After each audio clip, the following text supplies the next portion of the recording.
bidder is a client of the law firm. Any other conflicts, council? Seeing none? Under agenda item 4, I have a motion by councillors Dufour and Gardy, resolved that the agenda for November 18, 2019 City Council meeting as presented be approved. All in favor? Carried. That moves us on to proclamations and delegations, and we're going to start with Mayor for a Day. I want to thank the Submission Review Committee, Lisa Bell from my office, Jordan Allard also from City Hall, Tessa Vecchio from Corporate Communications, and we have from Rotary Jen Dixon, Bill Kitely, and Norm Lyons. I want to thank everybody for all your hard work. We got a tremendous number of really great submissions this year, and you made my job a lot easier, so thank you for that. So we're going to play now our Mayor for a Day submission, which you will all recognize is super awesome. And I just direct your attention to the screens.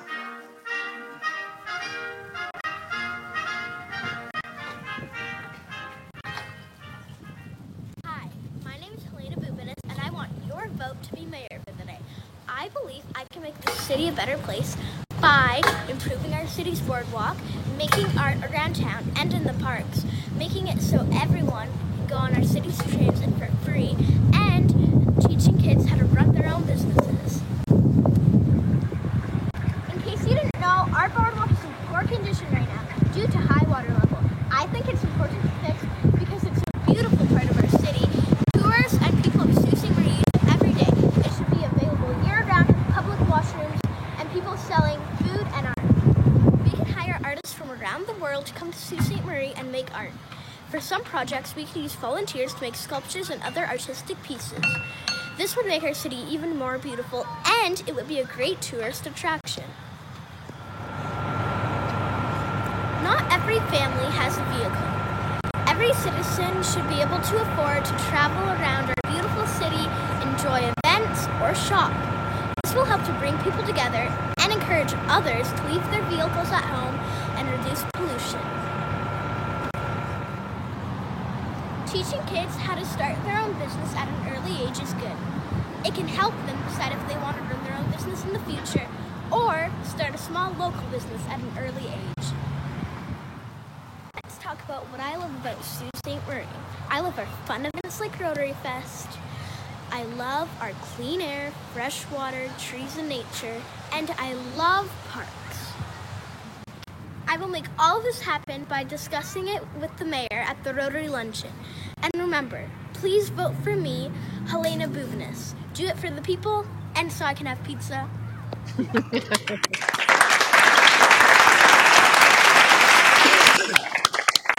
So we landed on that submission for a number of reasons, but one of the things that we really liked was that Helena identified a number of priorities that were very specific, and then she walked through each one of those, and she landed on some things that are really important. Our boardwalk does need some attention. You're going to learn about that more at budget time. I think a lot more attention than she actually appreciated when she made that suggestion. And she also talked about how important our youth were, and she had a great idea about teaching them how to run businesses and operate businesses. So our parks are awesome, our city's beautiful, and I love the transit idea of helping people get around the city so they can enjoy it. So we thought there was a lot of great substance there, and vote for the great ideas and also vote for pizza. So we like that too. So what we're going to do here is Helena and I are going to go up front, and we have a number of honorable mentions. Every year that we do this, we get great submissions from across the community, and it's really difficult for us. And it's really difficult for the committee to pare it down because we have so many great kids that are making so many great submissions. And we have some honorable mentions here tonight. We have some special certificates that our mayor for a day and I are going to give to them. So we're just going to go around the front here, and we're going to call everybody up one by one. So follow me.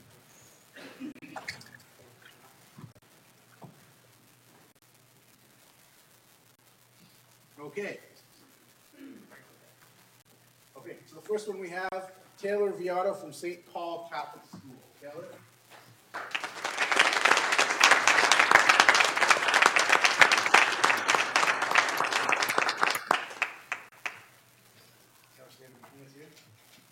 Open that up. So we're going to have a photo op here so you can. Good? Congratulations, man. Next, we have Adam Bernardo, Our Lady of Lourdes. Come on up, Adam.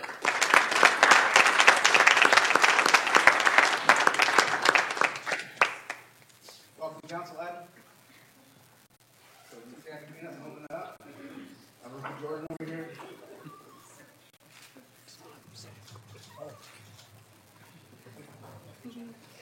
Okay. Justice Caboni from H.M. Robbins. Is Justice here?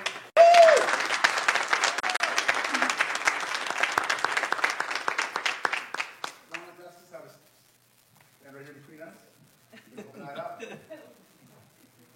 There you go. Turn to face Jordan here.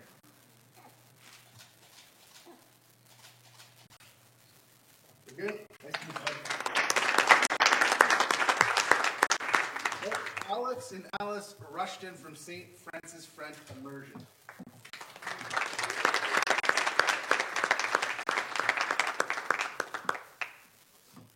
This is Alex and this is Alice. Which one's Alex and which one's Alice? There you go. Oh, you gotta get in here.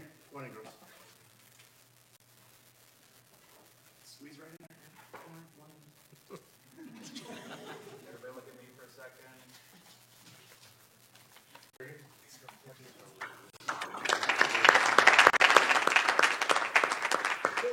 And now we have from St. Joseph Island Central School, Maggie Chapman.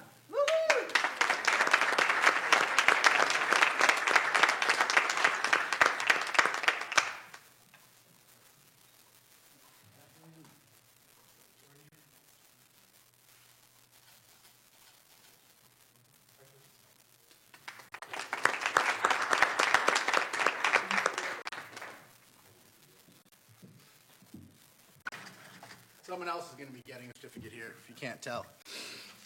So I'd like to call up, Ty Turco. Sorry. I missed Ty Turco. Ty Turco. Apologize. Last one.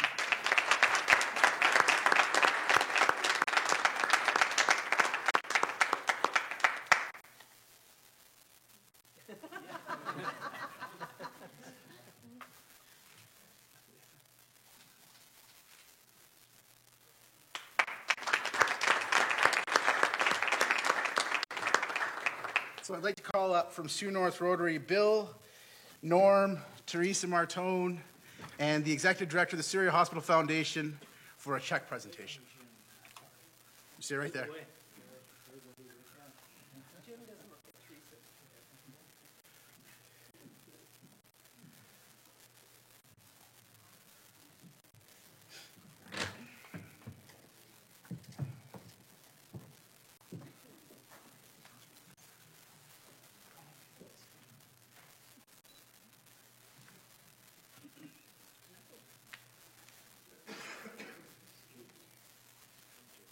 So go ahead. We have a presentation for you here. We're just thrilled and delighted with this project. I'm Jim McShane. I'm the president this year for Sioux North Rotary. And unfortunately, Jennifer Dixon, who's a prime mover in this project for our club, can't be here. The other committee members, Norm Lyons and Bill Hartley, are here in support. It's a great thing to see young people develop so well and grow towards service in our community. And we were very thrilled with the presentation. Glad we can be mayor for the day. This plaque will remain at the Sioux North Rotary Club in recognition of your honor. And we have one that you can take home with you. Okay, so why don't you get in here, gentlemen, so we can get a picture. Slide over. You're in the middle now. We'll get these folks over here.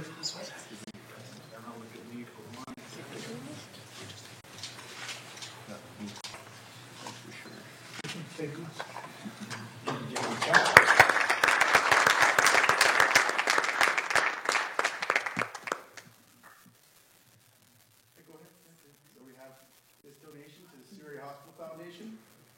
So you chose that foundation, correct? Yeah. One of the responsibilities of the mayor of the day is to direct our club to where this support would go. And, we're grateful that you've chosen such an important cause. So it's $300 from Syria Hospital Foundation.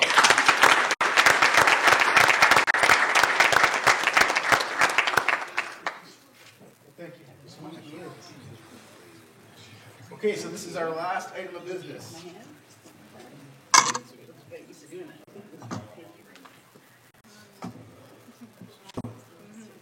as the last item of business here, we have this special Mayor for a Day medallion. We give one out every year to all the mayors for a day, so that's for you.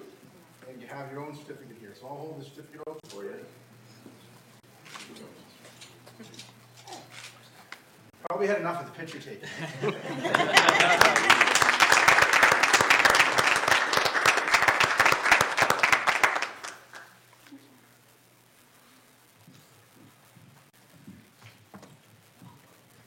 So I just want to take a minute before we move on, Council, just to recognize our youth again, all of the honorable mentions.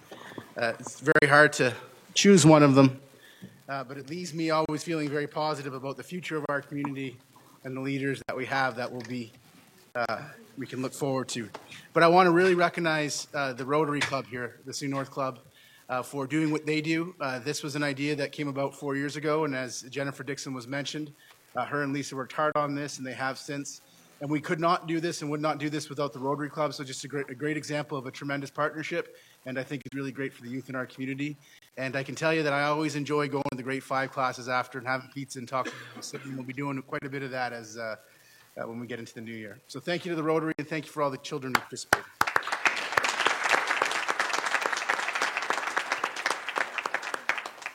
Madam Clerk, if you can carry on with the meeting, please.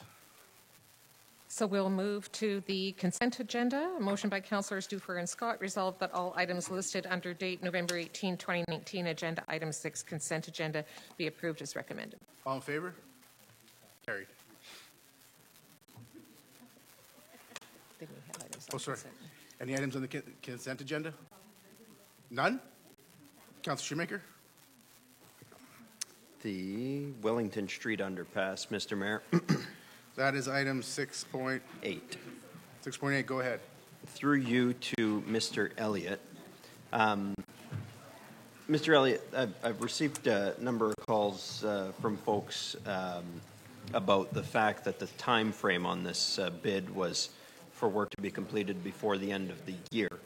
And obviously the proposal is that we now do the work in the spring. So would the price that we've gotten have reflected work being done in the winter? And so could we have expected a better price if the work was to be done in the spring? Mr. Mayor, to Councillor Shoemaker, I expect there is the original completion date was for just before Christmas. So yes, there would be the contractor would have carried some expense in there for heating and hoarding the work, but we expect that it isn't terribly high because it would be a small area that they would have to heat. Okay, and so since that probably won't have to be done in April, I guess is the factor that they would have put into their bid for that a windfall to them, so to speak, for lack of a better term? Mr. Mayor, to Councillor Shoemaker, I don't believe so. No, it's I don't think it's that terribly significant. Okay. Would there be any value in seeing what whether the city could get a better price if it were retendered? Mr. Mayor, to Councillor Shoemaker, that's not our recommendation. We've been working actually to try to get this project completed for about 3 years now, working with the railway to get them to work their portion into their budget. We think we have a fair price now. It's significantly lower than the second bid, and we recommend that we award this project as tendered. Okay. My last question, not really related to the tender, but to the project itself. Until the project is done in April, is the underpass considered safe? Mr. Mayor, to Councillor Shoemaker, yes, the underpass is safe. Okay. Thank you. Anybody else in 6.8? Anything else in the consent agenda, Councilor Shoemaker? Not that I I have no. Councilor Nero here, so I'll go to him and then Councilor Gardy. Councilor Nero? Thank you, Mr. Mayor.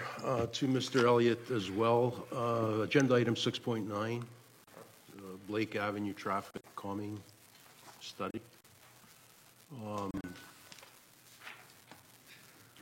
I guess the report states that that Blake Avenue would be a good candidate for Class A. Mr. Elliott, would you be able to put that more in perspective? Do you see that happening in the short term, or where are we with that, do you think? Do you believe?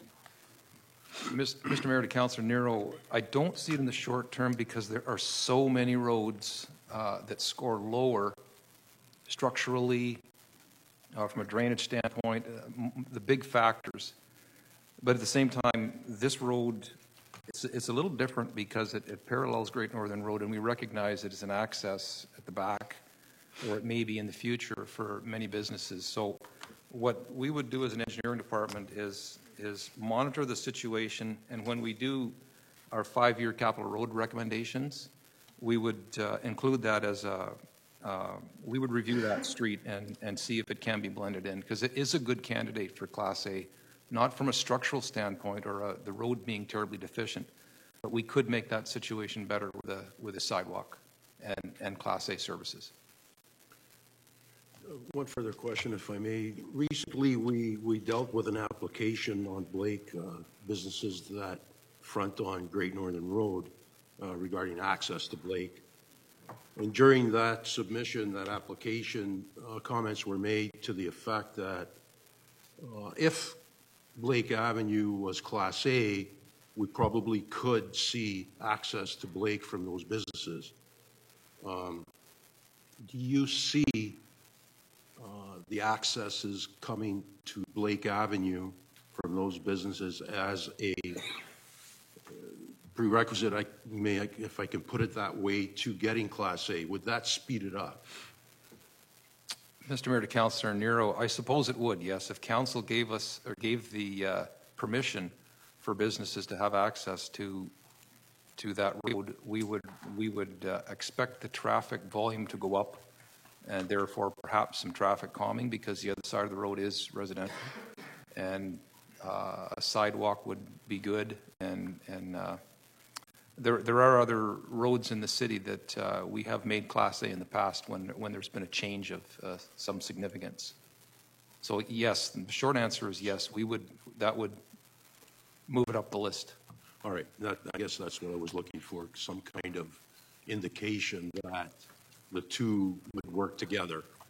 I guess that's good for that question. Thank you, Mr. Mayor. On the same matter, Councilor Bruni? Go ahead. Just a follow-up question. With the study, did they recommend what side of the street the sidewalk would be placed? Would it be on the west side or the east side?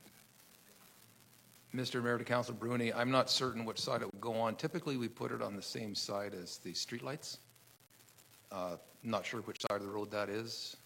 There may be merit in putting it on the west side if that's where the streetlights are, and that's the opposite side to where the business entrances are. Okay, thanks. Okay. On the same matter, Councillor Shoemaker, go ahead. Thank you, Mr. Mayor. Through you to Mr. Elliott. If the road is upgraded to a Class A, is there some sort of mechanism whereby businesses could, as a right, apply to have an opening, or would it have to come to council, an opening onto Blake Avenue, that is, or would it have to come to council for approval for each one? Mr. Mayor, to Councillor Shoemaker, I talked to the planning department about rights of access to Blake Street, but certainly if we were building the road Class A, we would want to go through and give everybody the proper interest at the same time, entrance at the same time. We don't want to be back out there redoing entrances. Right. Okay. And would that need council approval, like before the capital project started, or is there something council can do to sort of speed that process up? Mr. Mayor, to Councillor Shoemaker, I expect, yes, the matter of access to Blake Street, if I'm understanding your question, that requires a change in council's direction. Okay. Thank you. Anybody else on 6.9? Seeing none. Councillor Nero, was that the extent of the matters you had in consent? Yes, Mr. Mayor, thank you. Councillor Gardy? Thanks, Mr. Mayor. I'm going to ask a question to Mr. Anderson, who I think is sitting behind me, about 6.6. Their application to the Ontario Labour Market Partnership. Sure. Where's John? Sorry, thanks, Mr. Anderson. You know what? As I read the report, I think it spoke to a lot of good news in terms of the Rural Northern Immigration Partnership and about interest and some of the businesses you've been working with. And I was just hoping if you could explain to the public this application and how it's going to assist and some of the good news in and around this project, please. Did you catch that? I did. Okay, go ahead, Mr. Anderson. So through you, Mr. Mayor, to Councillor Gardy. Yeah, we're very excited about the initiation of the Rural and Northern Immigration Pilot Project. The application that we're hoping to proceed with the Ontario Labour Market Partnership is to secure some additional resources to assist with the implementation of the Rural and Northern Immigration Pilot Project. So really, what the program is, it's a creative way that Immigration Canada is trying to assist rural and northern communities by providing a preferential pathway for skilled labor to get permanent residency in small communities that struggle with finding their labor needs. So really, it's a program that's geared toward finding skilled labor. Very difficult to recruit for positions locally. It opens it up to a global market to find those positions, and then we can work with employers to bring those individuals to Sault Ste. Marie. Or in some instances, it may be individuals that are already in Sault Ste. Marie working on a temporary foreign work permit that we're able to put them in the program and get them their permanent residency. So we've heard this time and time again from our local employers that they struggle for key positions. There's certain skilled positions that they're not able to find locally or even in Canada in some instances, and this provides us with that pathway. We've had outreach from employers such as Tenaris, OLG, and others, particularly JD Aero, where they've struggled to find these skilled laborers within Canada, and this will assist us to do that. And through you, Mr. Mayor, one more question to Mr. Anderson. The report referenced the interest in terms of people who are looking to participate. Could you speak to some of the numbers in terms of the expressions of interest and the resumes you've received since the spring? Mm-hmm. Yes, through you, Mr. Mayor, to Gardy, Councillor Gardy. We've had about 4,500 expressions of interest to date. That was prior to the program being formally launched. I can say that it just went live today on Immigration Canada website, so we expect those numbers to increase dramatically. We've received about 3,000 resumes also to date. So we're definitely feeling the effects of the program already. I think the promotion of the community outside of Sault Ste. Marie and on a global scale is really helpful to marketing Sault Ste. Marie as a great place to come and work. I can personally attest that some of my staff have on average had about at least 10 calls a day from international parties that are interested, and then one individual's received about 1,500 emails so far. Cool. So it's been really strong interest, and we're hoping to grow that. Well, that's great to hear. Thanks, Mr. Mayor. Anybody else in that item? Councillor Scott. Thank you, Mr. Mayor. Just a quick question through you, Mr. Mayor, to Mr. Anderson. Given that I believe the OLMP is through the Ministry of Universities and Colleges, which is who our MPP happens to be the minister of, has anyone reached out to Ross's office and discussed this with him, maybe? See if we can get him on board for the application? Or So I may be mistaken, but I understand this particular piece of his portfolio recently changed. So it might fall under the trades part, I think, that was I believe so. Shuffled? Okay. Yes. But we had similar conversations to what you were alluding to. So great. That was everything. Thank you. Okay. Any other matters in the consent agenda, Councillor Gardy? Any other matters in the consent agenda? Seeing none, Madam Clerk? Or have you already read the motion? I did read the motion. All in favor? Motion's carried. That brings us to 7.8. Yes, these are appointments to boards and committees for vacancies that have occurred since the last appointments. And the first one is for Best for Kids. A motion by Councillors Dufour and Gardy resolved that Brenda Kurzak and Danny Vioto be appointed to the Best for Kids Committee from November 18, 2019 to December 31, 2020. All in favor? Motion is carried.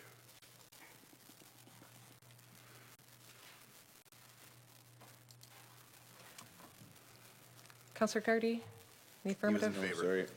Councillor Bruni. I didn't get it up here. It's lost connectivity. Okay, 7.8.1.2 is the Community Development Award Committee. And I've got a motion by Councillors Dufour and Scott, resolve that Katie Blunt and Kyle Cormier be appointed to the Community Development Award Committee from November 18, 2019 to December 31, 2020. All in favor? Motion carried. So Bruni's in favor. 7.8.1.3, Downtown Business Improvement Area, Downtown Association.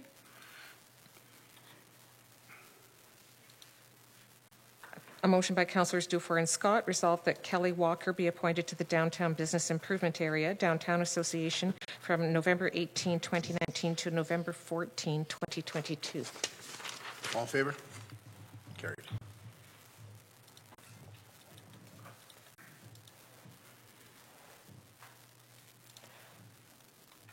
.8.1.4 is the Finance Committee. A motion by Councillors Dufour and Gardy, resolved that Alicia Burgoyne be appointed to the Finance Committee from November 18, 2019 to December 31, 2020. All in favor? Motion carried.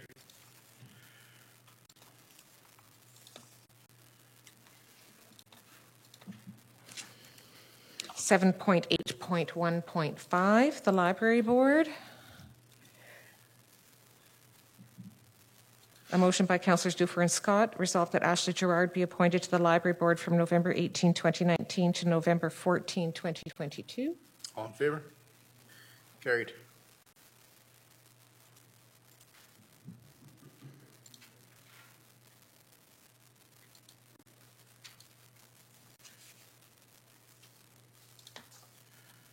And 7.8.1.6, the Municipal Heritage Committee.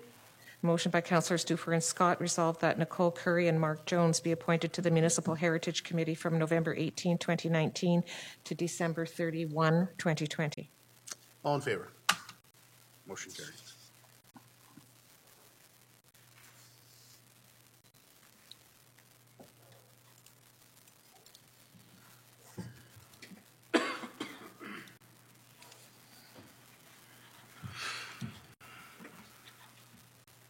And that takes us to agenda item 8.1. Andrew Street, Albert Street traffic lights. A motion by Councillors Dufour and Shoemaker, whereas the City of Sault Ste. Marie removed the traffic lights at Albert and Andrew Streets in 2013 with the expectation that collisions would decrease over time.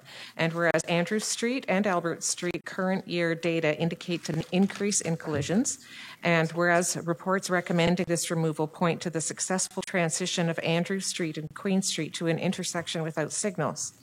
And whereas the Andrew Street and Queen Street intersection has 2 lanes with a large concrete barrier to signal drivers to stop, but the Albert Street and Andrew Street intersection has no such barrier. And whereas traffic collision data over the past 3 years shows a larger than normal volume of collisions at Albert and Andrew Streets, with nearly all of them being from the right-hand southbound lanes.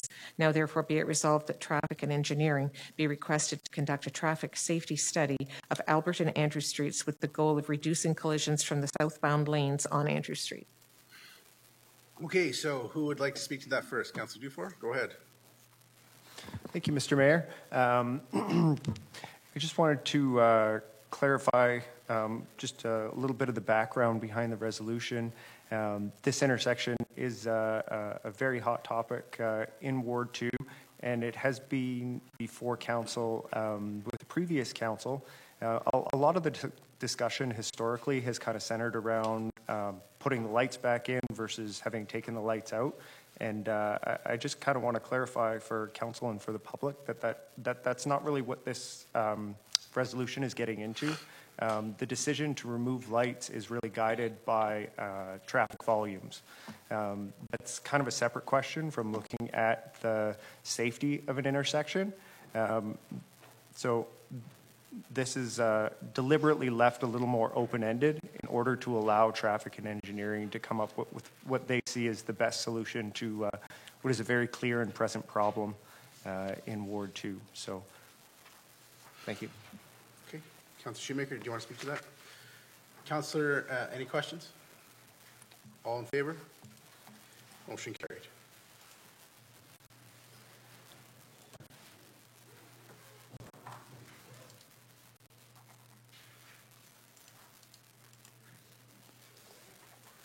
That brings us to bylaws. I have a motion by Councillors Duffer and Scott. Resolved that all bylaws under item 11 of the agenda, save and accept bylaw 2019-227 under date November 18, 2019, be approved.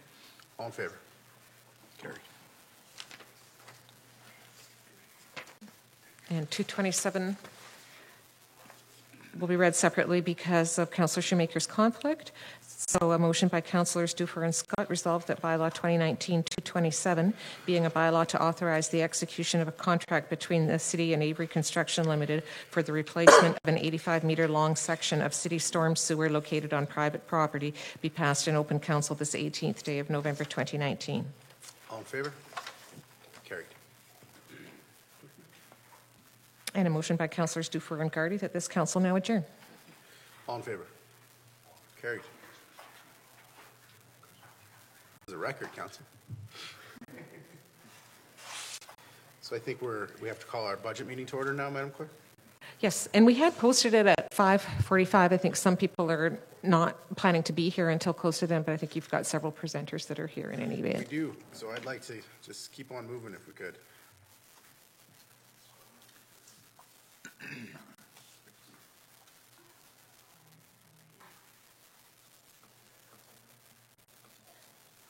Just give us a second and we'll open up that agenda.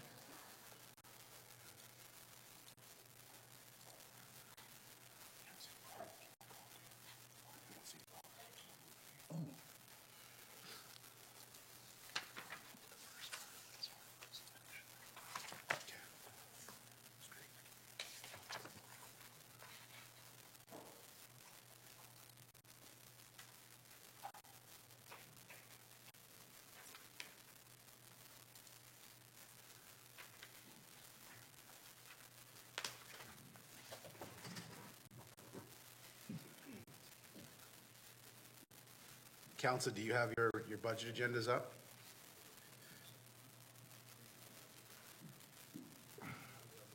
Once I'm able to discern what the clerk's doing, we can get going. I'm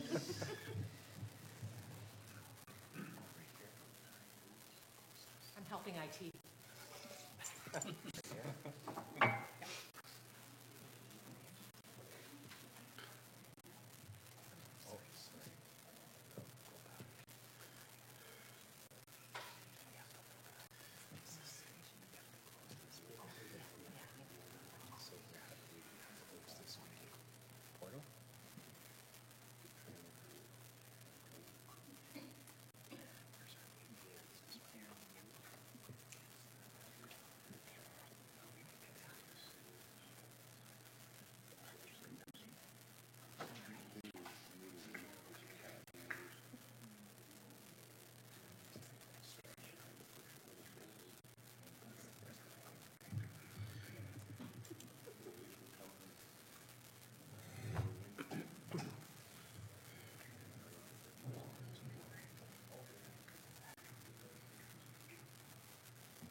So the first motion is a motion by Councillors Duffer and Scott that the agenda for November 18, 2019 budget meeting as presented be approved. All in favor?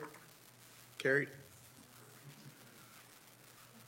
I didn't receive any declarations of pecuniary interest. Seeing none, we can move on. And agenda item 3 is the preliminary budget 2020. Go ahead, Mr. CAO. Thank you, Mr. Mayor, members of council. Tonight, we will, this process-wise, we will be tabling the preliminary budget. You will receive a presentation from the CFO Treasurer, Ms. Schell, giving you the broad overview of the budget. We won't be taking questions or deliberating on that tonight. We will be doing that, of course, December 9th. In addition to that presentation, we will also be hearing from several outside agencies who have chosen to make presentations to you tonight. For those presentations, you're certainly welcome to answer or ask questions to make sure you're receiving all the information you need to from those groups. Their requests, if they are looking for things or additional monies over what's recommended in the preliminary budget, we will deal with those at budget time. In the intervening time between now and December 9th, of course, we'll be open as staff to council to receive questions or any needed clarifications. We will no doubt bring some more information to you when we get to December 9th, because some of the information has been a bit of a moving target, especially with our levy boards, as they deal with some uncertainties over provincial funding. You will see that on your addendum tonight. We received an email from the Algoma Public Health today noting that they still are not sure where they're going to land with their levy, but they are saying there will be changes, there will be an increase, but they will not exceed the capped limit of 10% of levy. The CFO Treasurer during her presentation will note to you exactly what that means. We do think we have a very responsible budget put before you. As the Mayor alluded to in his remarks with the Mayor for a Day, we do have some unfunded capital that was a bit of a surprise to us in that repairs are required for the waterfront boardwalk. There is a path forward towards dealing with those unfunded capital requests that will be gone over. And that's at that point, we do think we've given you a fairly reasonable starting point for deliberations this year. With that, I'll turn it over to the CFO Treasurer for her presentation. Ms. Schell? Thank you, Mr. CAO. Tonight, the 2020 preliminary operating and capital budgets are being tabled. The preliminary budget presents a status quo budget, which assumes that the level of service provided will essentially stay the same. The cost of doing business is provided for in the preliminary budget. It includes contractual increases that are approved for materials and services, fuel, utility, and energy charges based upon usage trends where available and the estimated rate changes, maintenance and repair accounts with a 2.2% estimated CPI increase, and levy and local board requirements at actual if provided, otherwise with an estimated 2.2 CPI increase over their 2019 actual. And again, we'll be talking more about Algoma Public Health a bit later in the presentation in that regard. The agenda for the budget presentation will provide an overview of the operating and capital budgets. This includes a short discussion on current and historical economic indicators, the operating budget summary of the levy change and maintaining city services, capital budget, which is based upon staff's recommended prioritization of projects, and capital funding options for the amounts that are unfunded this year. As well, we'll talk to challenges to current and future budgets and also the next steps for the budget process. This table shows, as well as the analysis and projections, are from the Conference Board of Canada Mid-Sized Cities Outlook, and it was published on September 6, 2019. Sault Ste. Marie has struggled over the last several years, but it is expected that manufacturing will turn around in 2020. Algoma Steel is in the middle of a $300 million modernization drive that includes the construction of a second ladle metallurgy furnace that will produce a further 100,000 tons a year of advanced grade steel. With the help of a $16 million contribution from the federal government, Tenaris Algoma Tubes Inc. is upgrading its local seamless pipe mill operations, which will allow it to spur as many as 90 full-time jobs.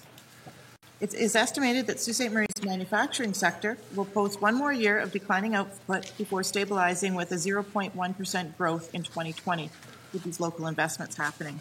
Now, this projection is somewhat tempered with the recent news of the market conditions requiring temporary layoffs in automotive steel. The construction sector has been volatile over the past few years. Housing starts are estimated to be on an upward trend, though still not at the 2014 and 2015 levels. Unsold inventory levels have remained around 3 or 4 units for the last few years, and that's a level that does not inhibit new construction. A fractional population increase is estimated for 2020, with Sault Ste. Marie being selected as one of the 11 cities to take part in the federal rural pilot program. Economic conditions influence service affordability as well as competitiveness to attract future growth opportunities to the community. They also provide insight into the municipality's ability to generate revenue relative to the demand for public services. Overall, more modest growth is expected in 2020. These factors and the analysis provided are intended to provide more of a guideline for the budget direction for Council.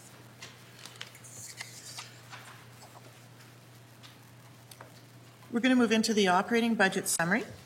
The Corporation of the City of Sault Ste. Marie provides municipal services to approximately 75,000 community members.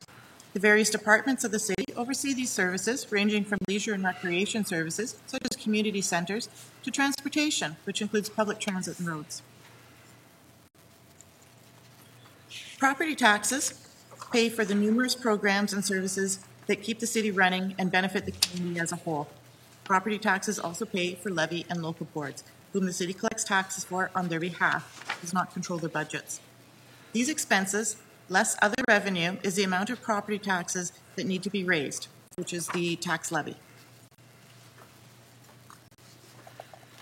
The 2020 operating budget reflects total expenses of $181 million, as compared to $176.2 million in 2019. This is an increase of 2.74% year over year. This graph reflects the expenses by key area. Approximately 1/3 of the total expenses is comprised of costs relating to the levy and local boards. Included in local boards category is the Police Services Board, which accounts for 82% of the category's total. The next largest category is Public Works and Engineering, with 26% of the total expenses. City services are reflected by type in this graph. As a service organization, salaries and benefits comprise approximately half of the city's portion of the budget, which is consistent with prior years. Compensation is governed by contractual agreements, and thus rates of pay are not controllable by the departments.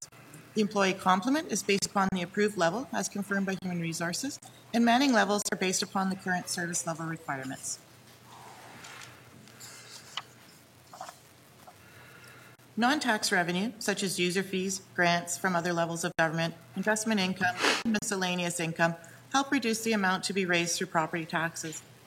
User fees account for almost half of the total non-tax revenue and help offset the cost of providing the services. Government grants are the next largest source of non-tax revenue. The majority of grant revenue arises from the Ontario Municipal Partnership Fund, otherwise known as the OMPF, which is an unconditional grant, and it accounts for about 85% of the total grant receipt.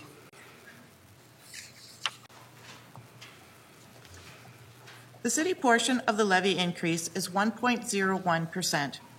Adding in levy and local board of 2.04 brings the total levy increase to 3.05% for the preliminary budget. A breakdown of the changes for maintaining services will be discussed on the next slide. The OMPF grant is increased by $778,500 over the actual 2019 grant.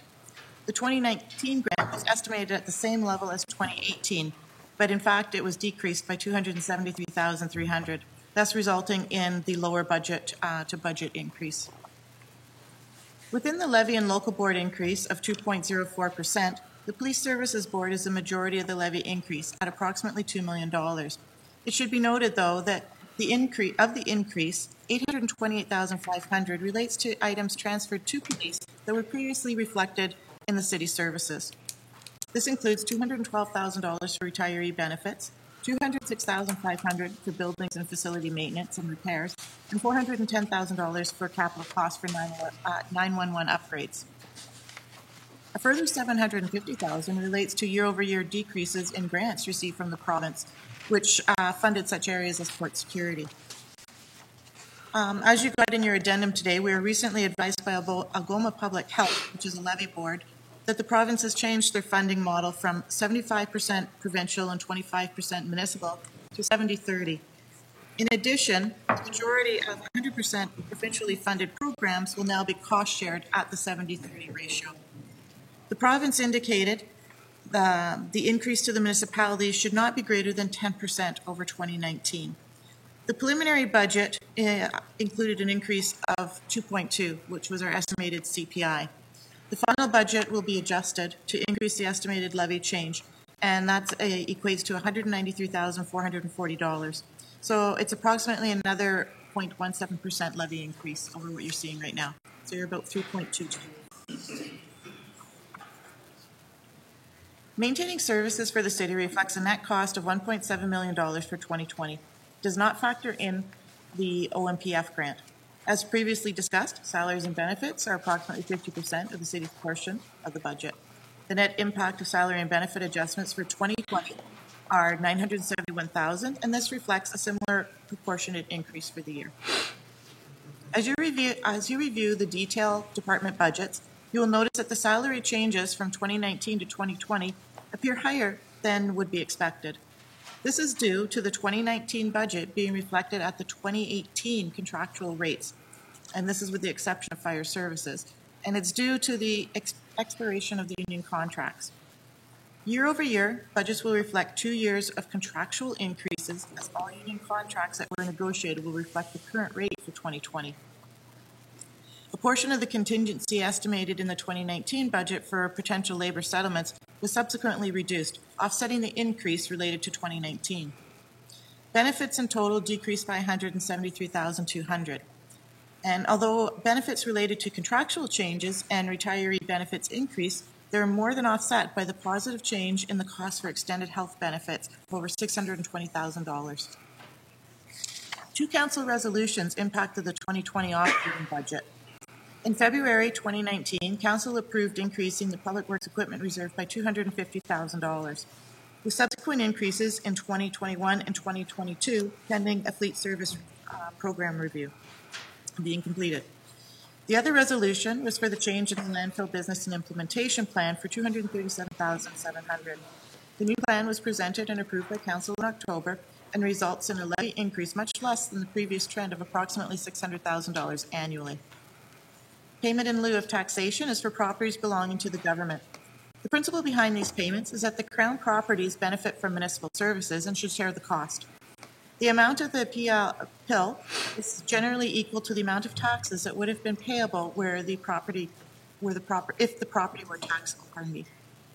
Updated information received will be included in the final budget adjustments, which will bring the variance close to zero. The status quo budget includes the cost of doing business increases for utilities, fuel, maintenance and repairs, and contractual services. This amounts to $211,400. The transfer of EMS to the Sault Ste. Marie District Social Services Administration Board will result in a loss of administrative revenue budgeted at $250,000 in 2019. Note that all other costs associated with EMS were fully recoverable from the DSAB and did not have any levy impact on the city's direct budget. I will now turn to Jake Bruzis, who will provide an overview of the 2020 capital budget.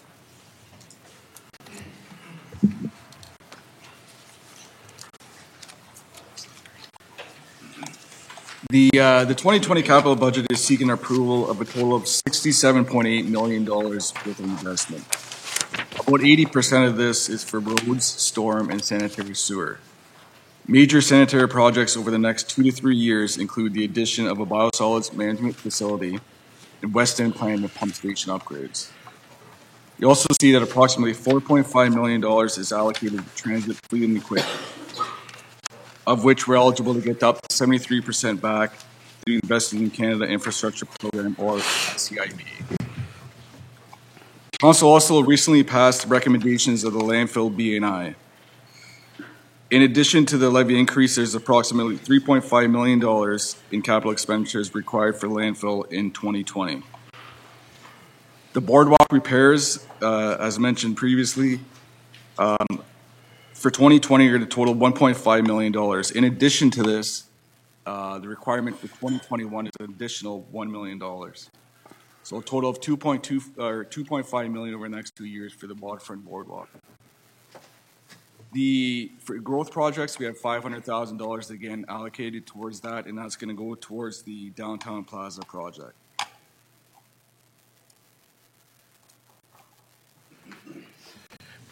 The $34 million in proposed sanitary sewer projects is 100% funded from the sanitary sewer revenue. As you can see on this, over 50% of the rural construction program is funded through grants, with the largest grants being your federal gas tax plus your connecting link. These grants are leveraged through city capital funds. In addition, as mentioned, over $3 million is anticipated for the transit projects through ICIP. The carryover city funding that you see here was a result of deferred road projects in the prior year. Reserve and reserve fund monies are allocated to certain projects in accordance with availability and the city's reserve and reserve fund policy.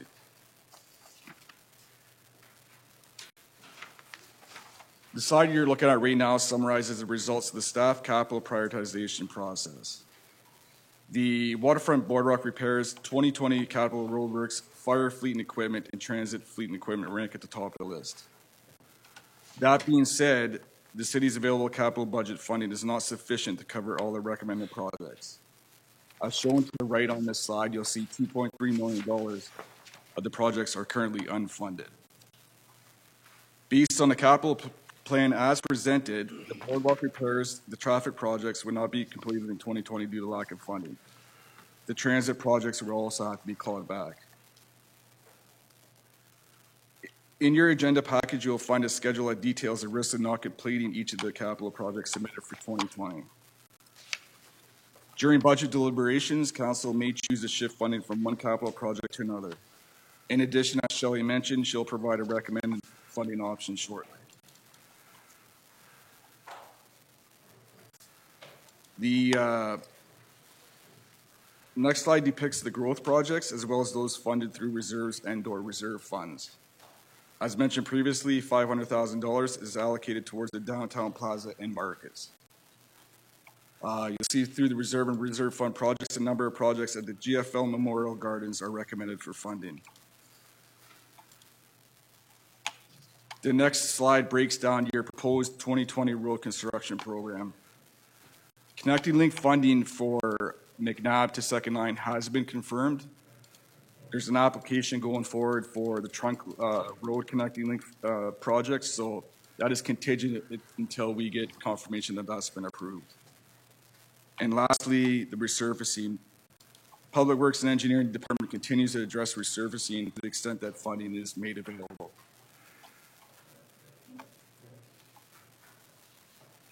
This following slide outlines the major transit ICIP projects for 2020. As we stated previously, it's been indicated before that City Transit Services has one of the oldest fleets in operations. With the ICIP funding, the city will be able to modernize the fleet in due time, which in turn should help reduce repair and maintenance operating costs for the department. As you can see on this, the majority of the projects scheduled for 2020 are for fleet replacement.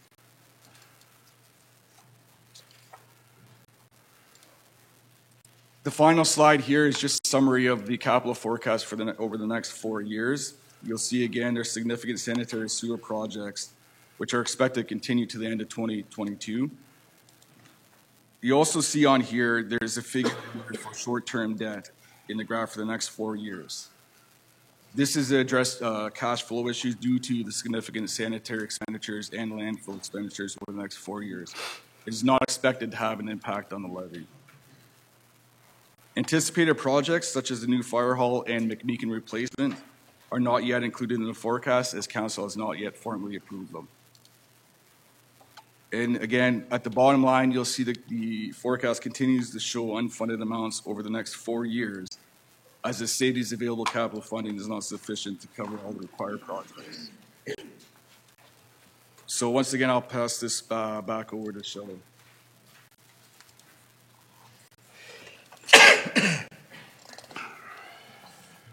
As Rick indicated, The funding is short by $2.3 million in order to complete all the priorities that staff is recommending.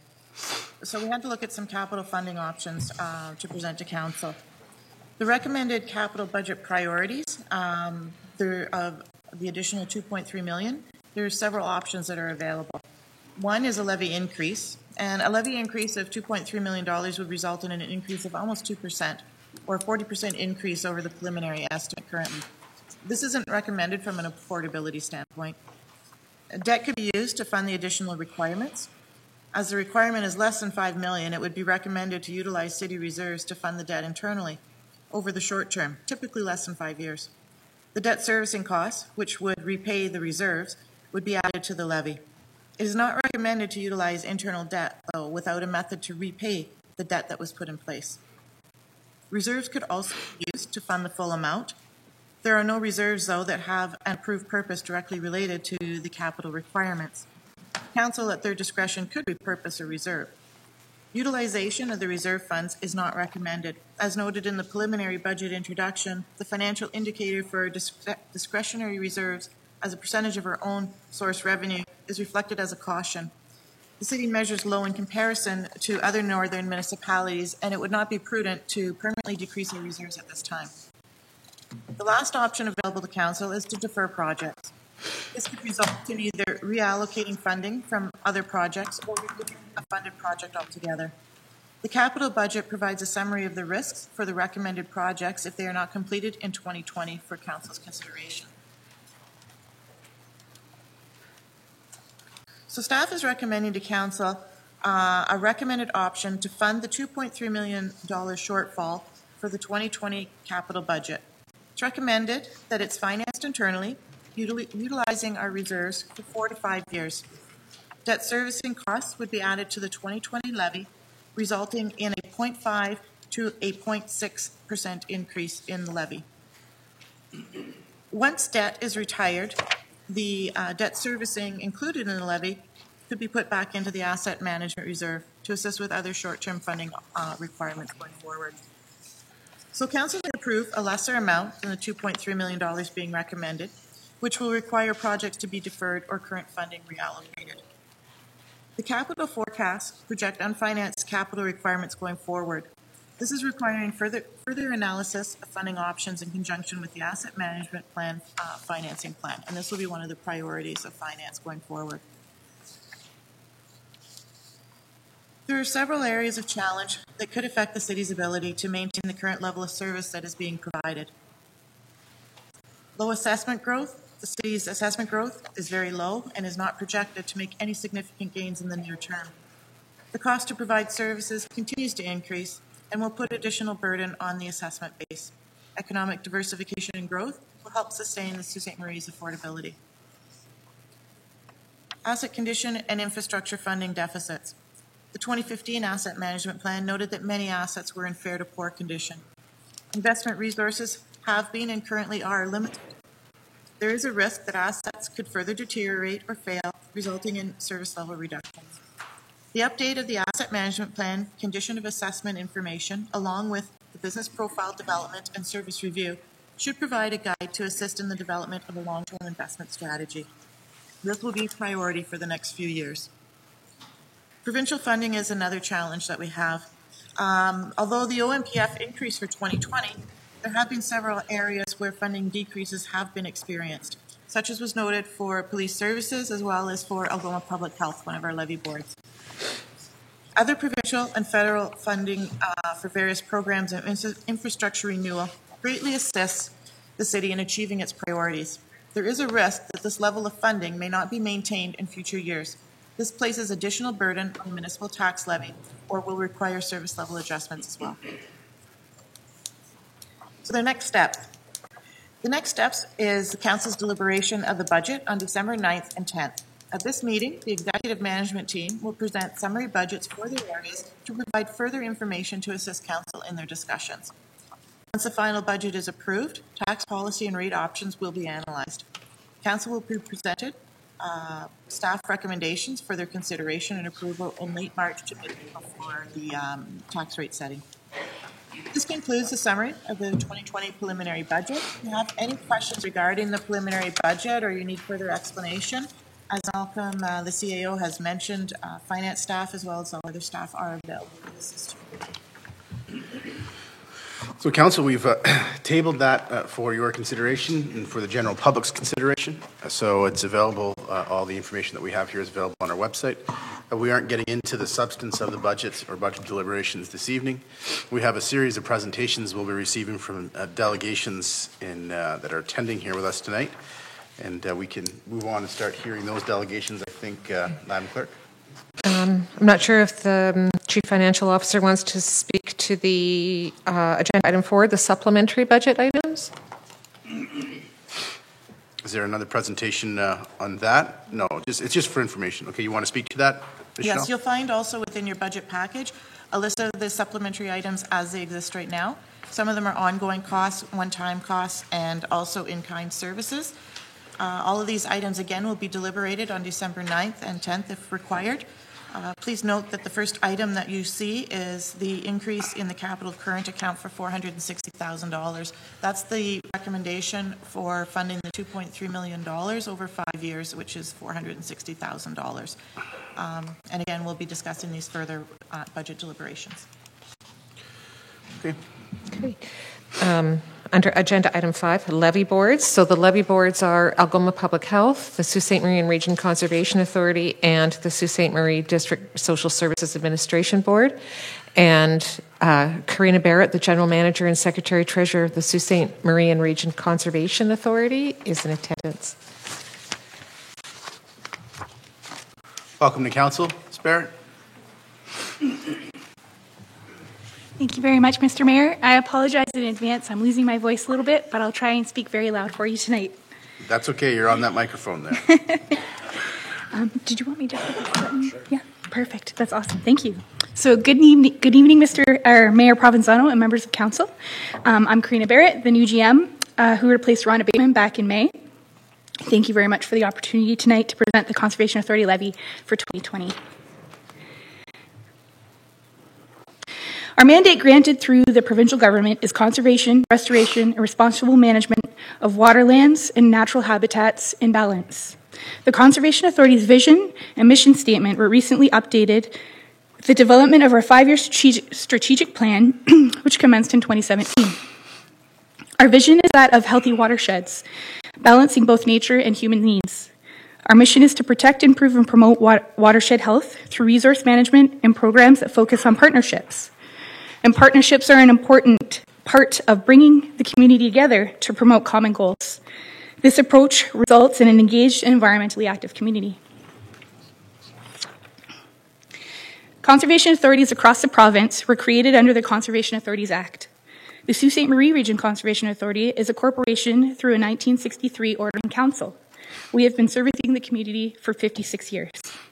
The Conservation Authorities Act was revised in late 2017 after much public consultation, and changes included an improved governance model. The provincial government is reviewing the Act again in order to clearly define core mandatory programs and services to ensure that municipalities and conservation authorities review levies for non-core programs and clarify that the duty of Conservation Authority board members is to act in the best interest of conservation authorities. At the Sault Ste. Marie Conservation Authority, we administer Ontario Regulation 17606, which regulates the development and activities in specific areas to reduce the threat of loss of life and property damage from natural hazards such as erosion and pollution, and to minimize flooding. Our conservation areas regulation sets some ground rules for operations of the operations of our properties. Flood control and maintenance is a large program at the Conservation Authority that is primarily operational in nature. Maintenance on our flood control channels is a daily program and includes cleaning, grass cutting, debris removal, and dam operations to ensure the flow of excess water during storm events. The flood forecasting program is a fulsome process with data and model analysis. Flood messaging outreach to emergency response agencies and the public for preparedness and action depending on the severity of the event. This past September, we experienced significant flooding throughout Sault Ste. Marie, after we received between 90 and 135 millimeters of rainfall in a 12-hour period. It was the equivalent of a 100-year flood and is the third such storm we've seen since 2013.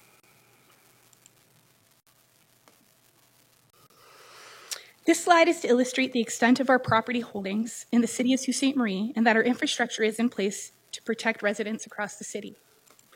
Our conservation areas are in place to give the public recreational opportunities and exposure to nature.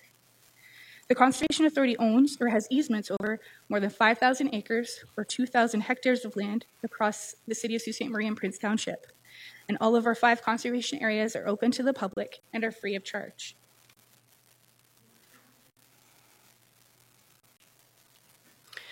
Some of the photos that are seen on this slide are depicting our infrastructure. The photo on the lower right-hand side is that of the Bennett West Avenue channel. Portions of this channel received extensive rehabilitation, including vegetation removal, channel cleaning, and bank stabilization in 2017 and 2018. Each fall, an evaluation of infrastructure is conducted to prioritize the annual work schedule. With the increases in precipitation that we have seen year over year, this maintenance is imperative to ensuring that surplus water makes its way out of the city. This past year, we continued our large vegetation removal along the Bennett West Avenue flood control channel, as well as conducting a culvert repair, large vegetation sediment removal at Clark Creek Channel, as seen in the bottom picture.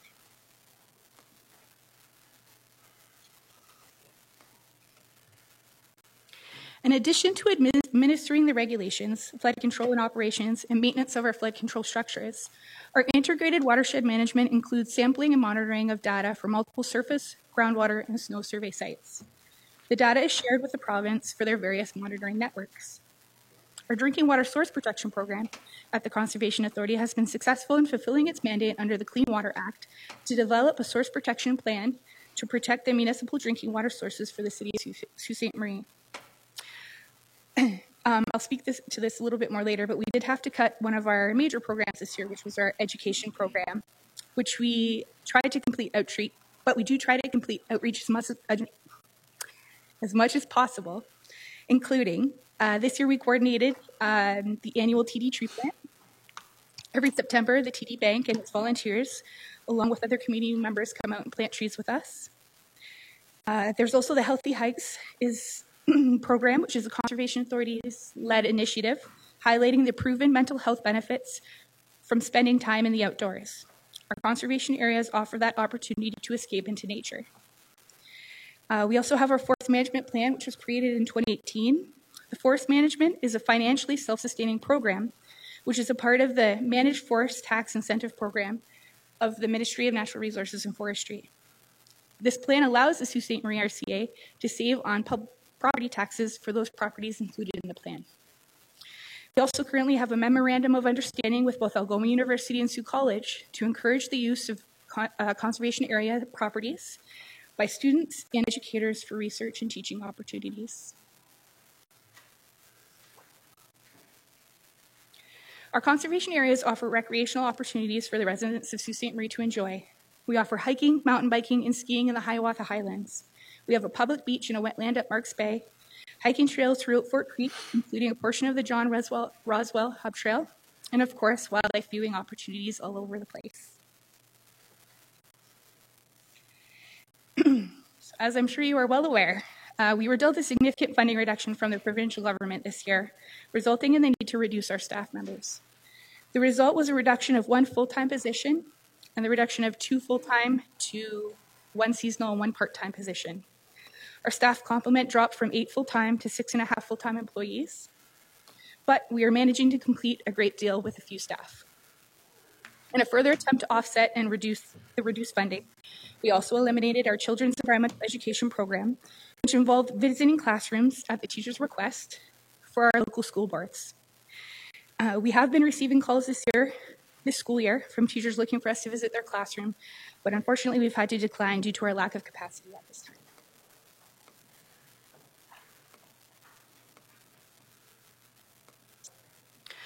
Our revenue stream is split between municipal funding from the City of Sault Ste. Marie and Prince Township, to which Sault Ste. Marie is the majority funder at 69% and Prince is at 1%. The province's portion through the Ministry of Natural Resources and Forestry was dropped from 17% down to 9%, and the Ministry of Environment, Conservation and Parks sits at 13%. We do have some self-generated funding through our regulation fees and our grant funding when available. I would like to point out that we were partially able to balance this year's funding reductions to the staffing reductions and program eliminations that we have made to date. These changes do not cover the funding reductions in entirety, though, and we will be running at a deficit this year. The decision to not ask for additional levy from the City of Sault Ste. Marie and Prince Township for 2020 was due to the fact that both municipalities are also experiencing funding reductions on their end, and we did not deem downloading of flood control onto municipalities as a responsible financial choice.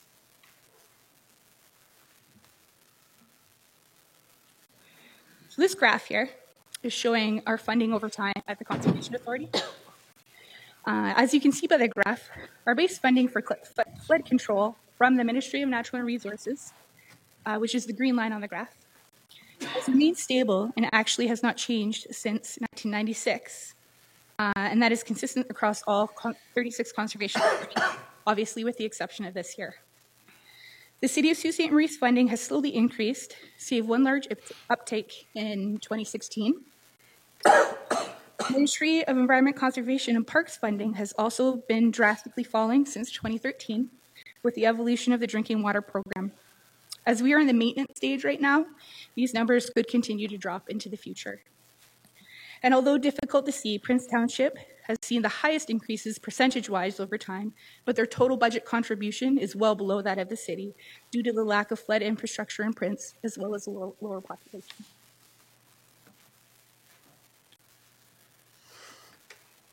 Each year, the board reviews the regulatory fee schedule at the Conservation Authority, which represents the real cost of the regulations program. Completing infrastructure work in-house assists in keeping our annual capital levy to a minimum, and partnerships allow us to complete programs at a lower cost and allow participation in a wider variety of programs that we might not normally have access to. Thank you kindly for your time tonight, and please do not hesitate to reach out if you have any questions or if you need any clarification. Well, thank you for that presentation. And before I take questions, I just want to thank you and the members of the Conservation Board for the decision that you made not to turn to the city to make up for the decrease that you've received provincially. So thank you for that decision. Council, do we have any questions on this presentation? Seeing none, thank you. Thank you very much. Agenda item 6, local boards. 6.1, the Police Services Board. Chief Stevenson and Angela Davey, Finance Coordinator, are in attendance. Welcome to Council, Chief. Thank you, Mr. Mayor and Council. I'll start off with the executive summary. The 2020 Sault Ste. Marie Police Service budget was approved by the Police Services Board on September 26, 2019. That budget estimated a total increase of 7.9% for 2020. To explain that, 3.2% of that impact was due to a decrease in revenues from the province, approximately $750,000 as we heard from the city. In addition, 3.3% impact was due to costs charged back to Sault Ste. Marie Police from the city, being the NG 911 and building costs. The last impact was a 1.4 increase in the cost of operations from the police service itself. This increase resulted in a budget for the police services in the amount of $29,442,845 for 2020. Just to delve into some budget highlights a little deeper, maintaining a 0% increase is a challenge in all policing enterprises. It's the cost of doing business, fleet, fuel, janitorial services, technology, storage costs, and WSIB have contributed to that. As I indicated before, the realignment of city costs has shows costs normally reflected in other areas of the city budget, which amount to $616,500 for the NG 911 and building related costs. We noted a decrease in the revenues In 2019, from the provincial government, this was a decrease of approximately $750,000 that had been reflected in our 2020 budget. Trying to anticipate this loss of revenue, my staff and myself have realigned many of our specialty units and our administrative positions for specialty officers, as well as 3 administrative officers, back to frontline policing, reducing our overtime costs by 20% over the last year during our peak periods. That was done to offset the loss of revenue that we've had. As a very high level of our commitment to you, the city, and our commitment to public safety, crime and property offenses have continued to decline both year to date and month to month. During 2019 to date, we've seized 60 firearms, 800 drug seizures valued at more than $165,000. We are actively pursuing more serious charges related to drug dealing, specifically laid a mischief endangering life and the use of fentanyl for one of our members. We're working closely with Algoma Public Health and other agencies in educating and preventing opioid overdoses and deaths. We have made a commitment and have done this. We have an increased foot and bicycle patrol in populated areas. In July of 2019, we announced the official opening of the jump station located at the Station Mall to increase access and public exposure of law enforcement in the downtown core. In addition to that, we've expanded our Crime Stoppers and our Sioux College downtown patrol to increase our footprint and our access and our presence in that area. We've also expanded our footprint through partnerships with Algoma University and the Sault Ste. Marie Training Services. We've initiated the first ever shift training or shifting Indigenous frontline tactics through a partnership with Algoma University, and currently 20% of our staff, including all senior management, have completed this training. The remaining staff will be trained over the next 2 years. We presented a new and improved 3-year strategic plan to the Police Services Board. We presented a newly improved draft Sault Ste. Marie website, police, that allows for up-to-date data and community interaction with the community. We're currently pursuing a very successful crime prevention initiative known as the ANGEL program that's been utilized in upstate Michigan. And finally, we continue to listen to you, our constituents, our councillors, and our public on areas of concern in this community. Thank you. Councillor, do we have any questions for the police chief? Seeing none, thank you, Chief. We appreciate that. Thank you. Councillor Shoemaker, if I can ask you to take my chair for a couple minutes, please.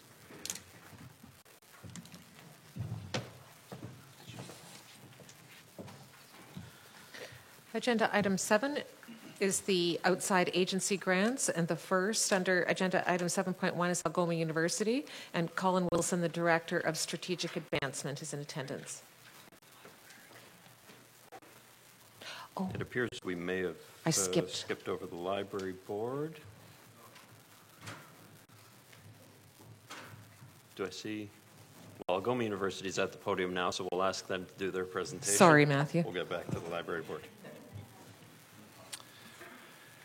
Welcome. Thank you. Good evening, Mayor and members of Council, and thank you for allowing us to present our grant report for the year 2018-2019. My name is Colin Wilson, and I am the Director of Strategic Advancement for Algoma University. And to my side is Brent Kroptovich, who is the Director of Enrollment Management and International Relations. Currently, Algoma University receives $40,000 annually from the City of Sault Ste. Marie, and those funds are used for 2 purposes. The first half is used for marketing and recruitment support, which Brent will be touching on in a couple minutes. The second half is used to provide admission scholarships to graduates from Sault Ste. Marie high schools. These scholarships provide critical support to the university's recruitment program and to retain Sault Ste. Marie youth and encourage them to complete their university studies in their home community. These annual awards provide $2,000 to top students from local secondary schools who choose to enroll in full-time study at Algoma University. These awards can be renewed annually if the candidate maintains an average of 80% on 30 credits taken in 2 consecutive terms. Last year, 7 successful candidates were awarded this specific admission scholarship. And it is important to note that this specific program has awarded over 120 scholarships since its inception. Funds that are not awarded in that academic year are retained in a designated City of Sault Ste. Marie Scholarship Fund to ensure sufficient funds are available to applicable students who maintain the scholarship in the 2nd, 3rd, and 4th year of studies. We are very thankful to the City of Sault Ste. Marie for their ongoing support, and we look forward to the next round of talented and creative students who choose Algoma University. I'll just pass it over to Brent. Yeah, so I think, as many of you would know, we're reaching the conclusion of year 1 of a 5-year plan to grow to 3,000 students at Algoma University. And I'm happy to report that it looks like we're going to get there a little bit sooner than we originally had thought. So 2019-20, we have 1 more semester to count our intake students, but this will be record enrollment at Algoma University, probably record by a pretty significant amount. We're seeing growth at all 3 of our campuses, Sault Ste. Marie, Brampton, and Timmins, but I think for this group, our Sault Ste. Marie campus alone, we're going to see an enrollment increase of a little bit over 30% this year. So lots more students studying at Sault Ste. Marie, and that's primarily been driven by 2 factors: international growth, and then more students coming through college partnerships. And we signed a number of agreements with Sault College last year that we saw see more students stay in town and complete their education at the university. And we're having some success attracting college students from other colleges as well. With the funds specifically that were allocated by the city, we use those to diversify our international enrollment, which is it's a key priority of our enrollment growth strategy. So we used the money to enter 2 new international markets for Algoma, Nepal and Vietnam. So a year ago, Algoma had 1 student combined from those 2 countries. By January, we'll be over 20 this year. So I think that the funds were well used. We've got over 100 applications, and we used the money to support attending recruitment fairs and marketing support for our team's efforts in those 2 markets this year.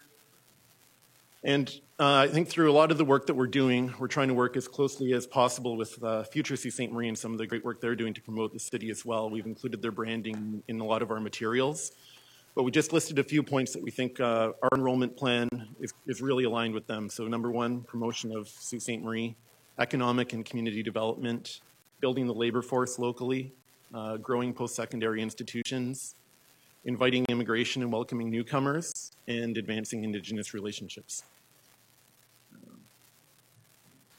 Thanks, Brent. So moving forward, there are a few key projects that we're focusing on the next 3 to 4 months. The first is the expansion of the School of Business and Economics. We're currently in the final design phase, and we'll likely be reaching out to the city to let them know where we're at with that process, as we had secured some funds through the EDF. Expansion of computer science programming. We're going to be completing our regional economic impact study, which we'll be providing to both EDC and city staff. And then the completion of our campus master plan, which will be a powerful document that guides the development of the university for the next 5 to 10 years. So there are some very impactful projects that are going forward, and we're hoping to work in line with the city and the EDC on those. Thank you. Any questions from council? Seeing none, thanks for your presentation. Thank you very much. So we'll go back to agenda item 6.2, Public Library Board. Matthew McDonald, the acting CEO and Director of Public Libraries, is in attendance. Thank you, Acting Mayor and Council. And librarians can often be overlooked because we're so quiet. So thank you again for allowing me to come speak to you about the Public Library's 2020 budget. I wrote this kind of as a reminder that the library is more than just a lending service. And as you'll see on our next slide, there are so many services that the library offers. I'm just going to read the quote. Libraries enhance a community's quality of life, foster lifelong learning, and create change through an informed public. Our library was established in the year 1896. And the public library is one of the foundations of our community. It is a trusted institution providing equitable services and public space open to all.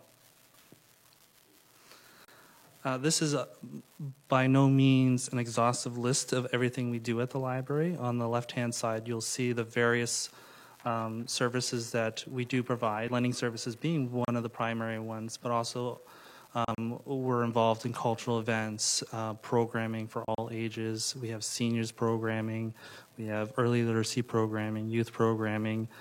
We offer workshops, educational workshops, and we partner with so many other organizations within our community. And I've also listed some of the big stats for us. As you can see, we have over 18,000 library members annually and over 350,000 visits to our 2 locations and more than 3 programs a day. So this demonstrates that we're a very active organization. And this year, we were a key partner with the Art Gallery in Ermatinger House for Culture Days, and we were one of 5 communities in Ontario that were given the spotlight by Culture Days, and their executive director actually flew into Sault Ste. Marie that day to participate in our events, which was really fantastic for us, and to get that kind of provincial recognition. I'm now going to go into some notable comparisons. Some of these are not very pleasant comparisons. Just to give you a little bit of context, the Ministry of Heritage, Sport, Tourism, and Culture provided a number of stats ranking libraries. And so we're looking at 309 public library systems total, and that's including Indigenous communities as well. And as you can see, in terms of weekly operating hours per population, we are ranked quite low, 289 out of 309. Another statistic that actually surprised me a little bit was we are 302nd out of 309 in the province for the number of public internet access workstations per car holder. One thing that's not accounted in that is that we do have a number of lending laptops that probably was not captured in that statistic, but it does show that we are quite low on that ranking list.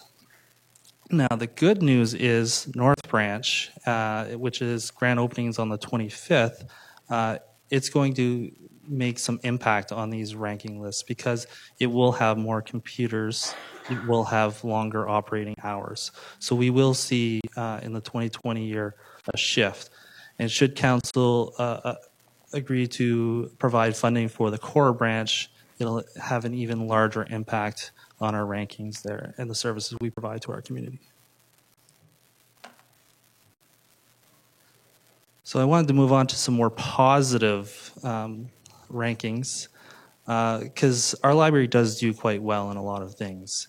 One of those is the programming that we offer here to our community. 54th out of 309 in terms of number of programs held annually. And keep in mind that we're competing against libraries such as Toronto, London.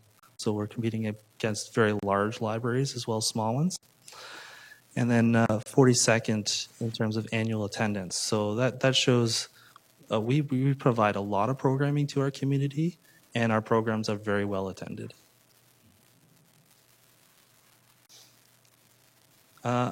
Another statistic that kind of surprised me was how we are funded by the municipal government related to other municipalities. And as you'll see here by this slide, there's approximately a $9 difference from the average. So according to these statistics, our current public library is underfunded. And so I wanted to do a little bit of a better comparison because we often understand that a lot of the Northern Ontario services sometimes receive a bit less funding. So I decided that I would compare us to the other big three, Thunder Bay, Sudbury, and North Bay. And even when I compared the library funding to those communities, we came up quite short.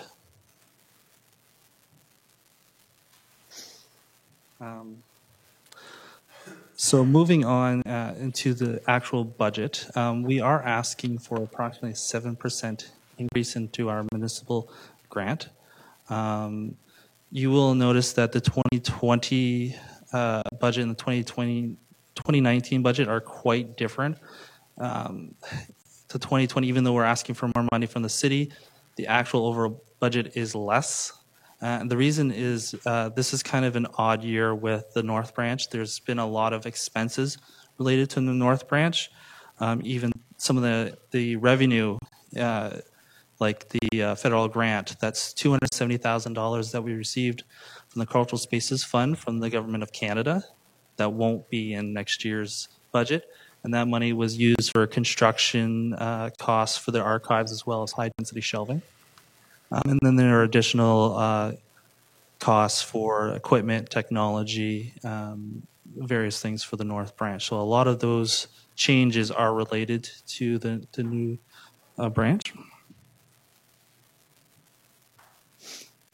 And then you'll see a big shift again in the expenditures for the same reasons. The money came in, it's going out, and it's primarily related to the North Branch.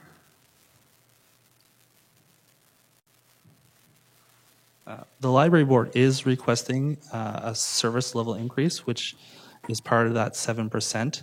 And the library board is requesting funds to continue operation of the Cora branch.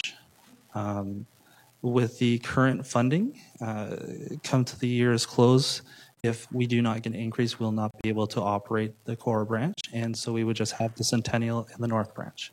But should council decide to provide us with our funding request, we would be able to provide some services to the Cora part of our city, and it's approximately 34 operating hours a week.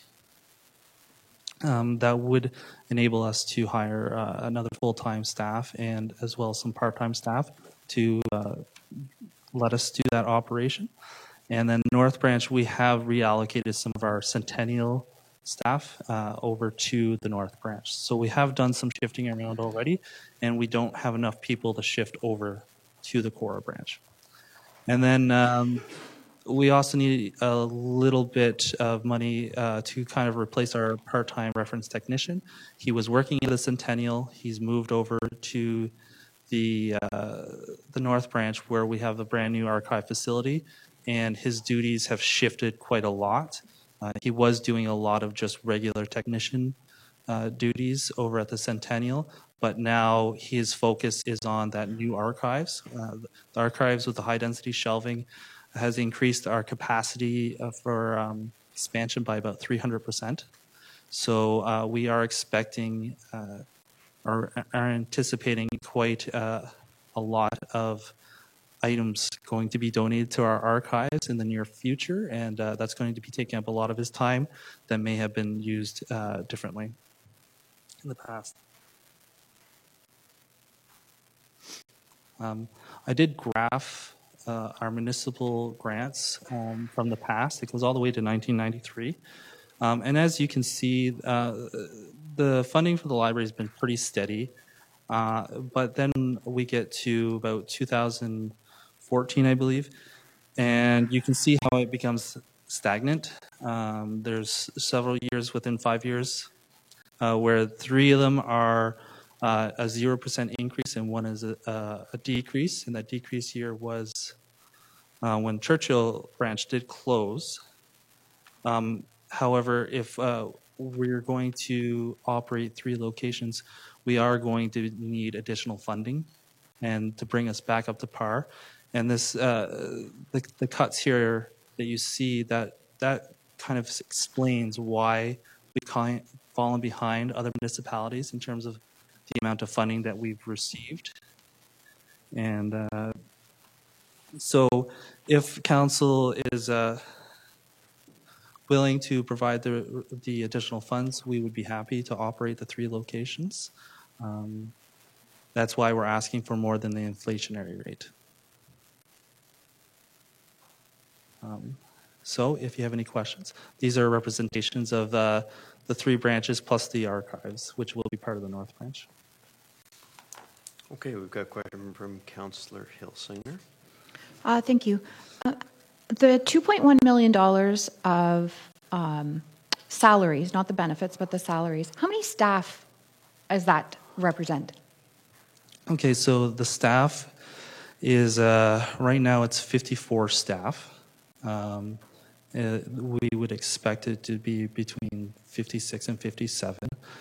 It depends on our part-time staff, because we do have a number of casual staff, such as students, and so they do make up a significant part of our workforce.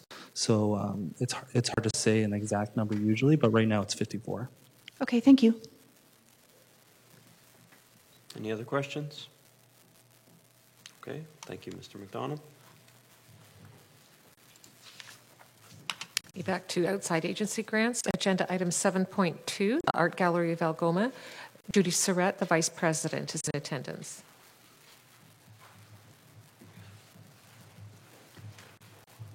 Good evening. Thank you for this opportunity to present.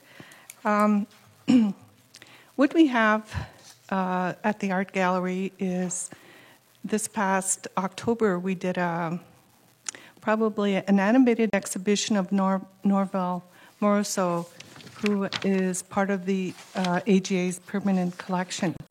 And that was done in partnership with the Algoma Fall Festival, of which Donna Hilsinger is the chair.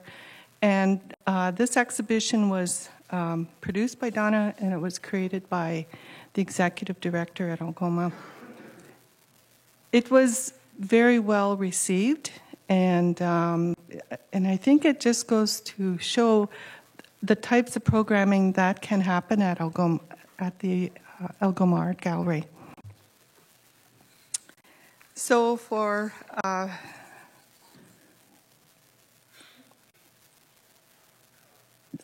excuse me.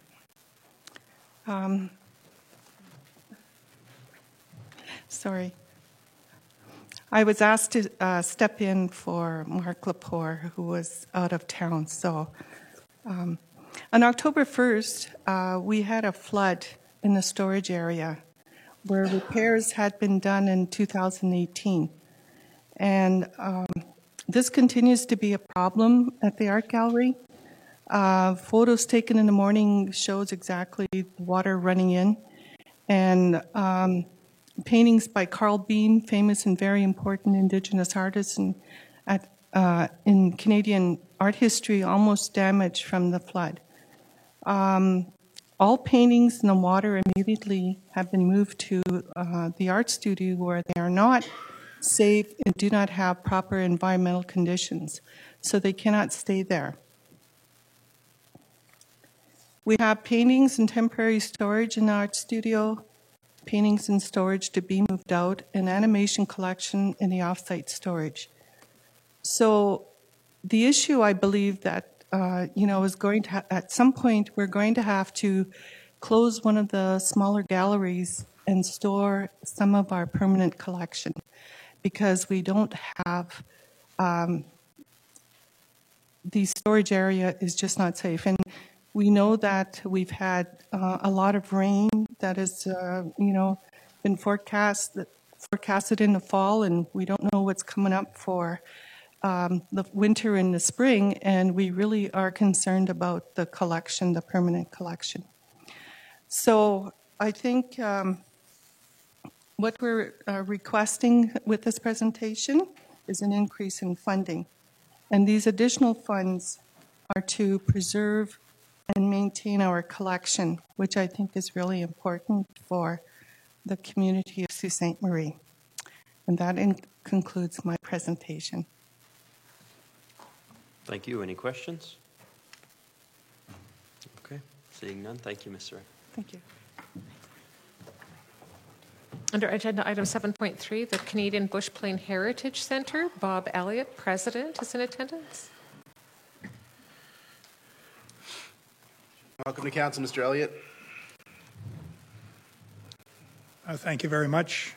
Good evening, Mr. Mayor and council members. It's a pleasure to be here. I'm accompanied by Dan Ingram, who is our executive director and is sitting to my immediate left.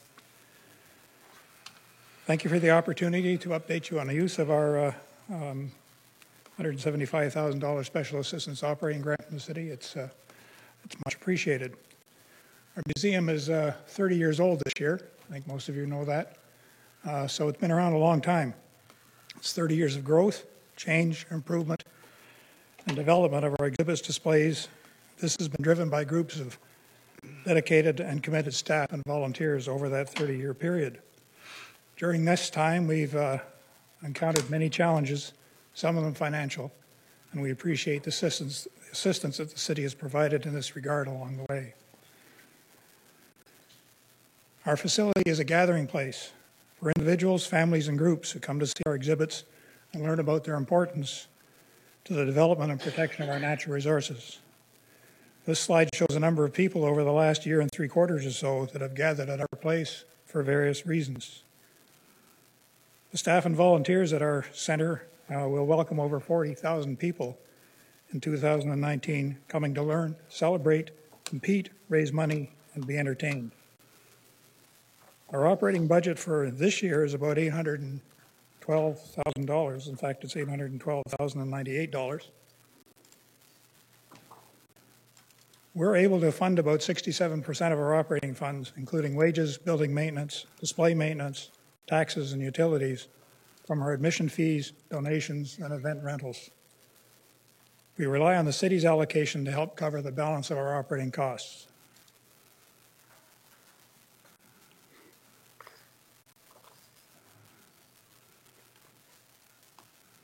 A few other notes.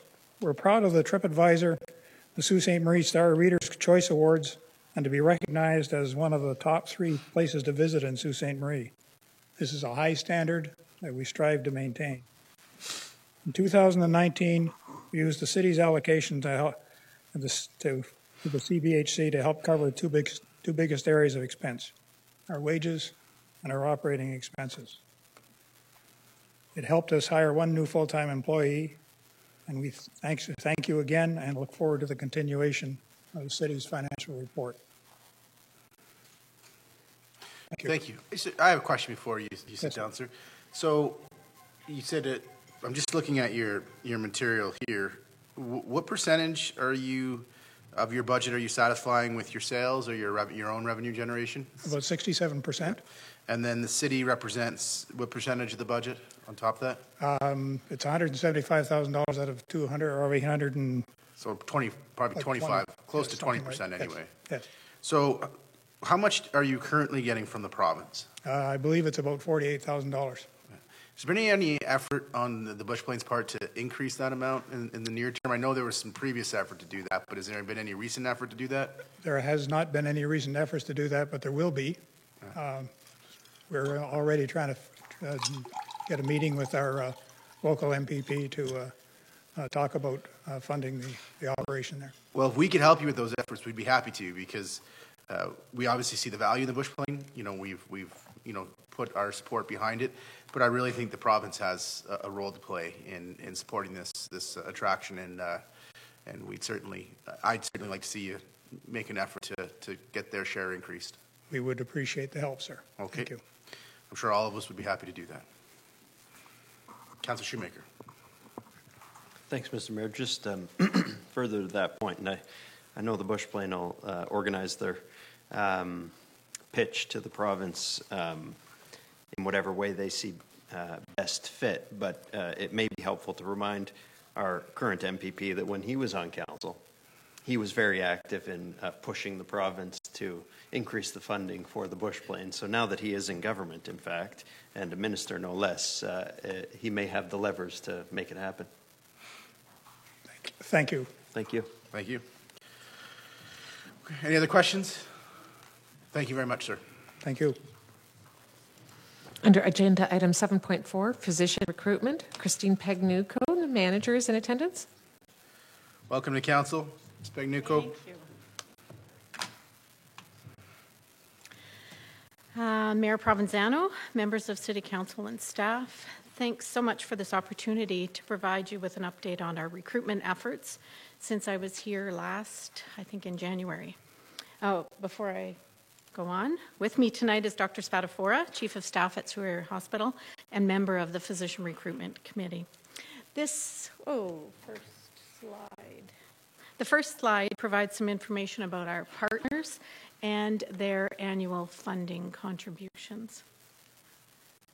Our budget provides for administrative costs, attendance at recruitment events, showcasing our community to visiting physicians and their families, engagement of medical students and residents, as well as retention initiatives and events.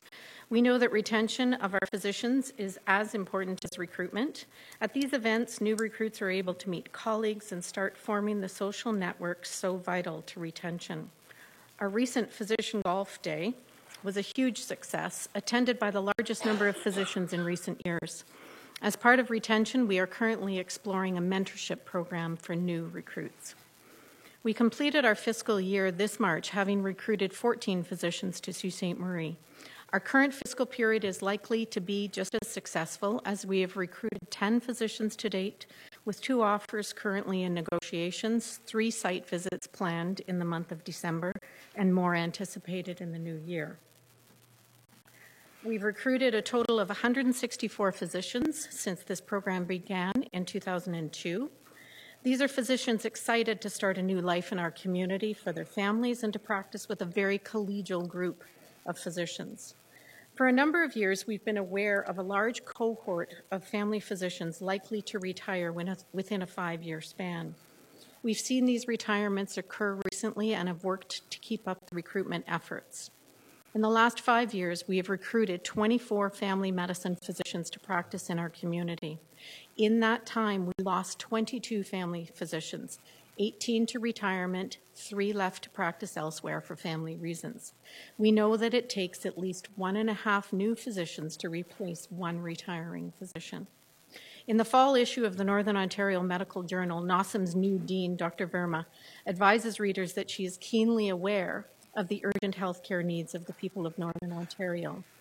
It's estimated that there is a shortfall right now of 115 family medicine physicians in Northern Ontario alone. While we've had success in recruiting from within our own family medicine residency training program in Sault Ste. Marie, we have long advocated for more access to all residents at NOSSM. We are invited to and do attend family medicine recruitment events at NOSSM, as well as McMaster, Western, and Queen's. Our summer studentship program for medical students from Sault Ste. Marie remains a very popular experience for first and second year students. This gives us the opportunity to form those relationships early in their medical careers with the hopes of one day recruiting these learners home to practice. I do want to acknowledge the efforts of John Fabrero and the EDC in providing community tours for these visiting physicians. The feedback we receive following these tours is always very positive. I would also like to acknowledge Paul Sayers and the work being done at Future Sault Ste. Marie in recognizing the importance of spousal recruitment. The lack of opportunities for a partner can be a barrier to successful recruitment, and we are happy to be part of their spousal recruitment advisory committee. The Physician Recruitment and Retention Program provides our community with a focused approach to recruitment and retention of physicians with a proven record of success. Do we have any questions? Councillor Shoemaker. Thanks, Mr. Mayor, through you. I think you said 18 physicians had retired in the last couple of years, and there was a number there, 4 or 5, that had left for personal or family. 3, yeah. Okay. Are exit interviews done with them to see if they're, is any way of either preventing them from leaving or of making sure that whatever is causing them to leave, if it's something that's fixable, is fixed? There's never a formal process. Of course, we have interaction, we discuss, they come in and we talk about it.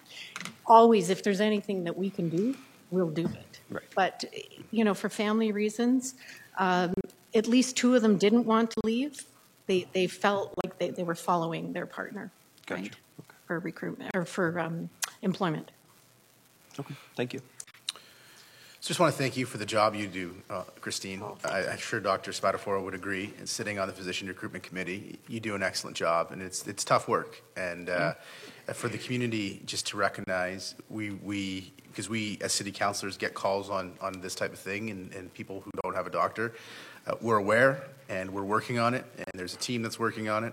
We recognize it's a challenging issue, and it has a number of complexities.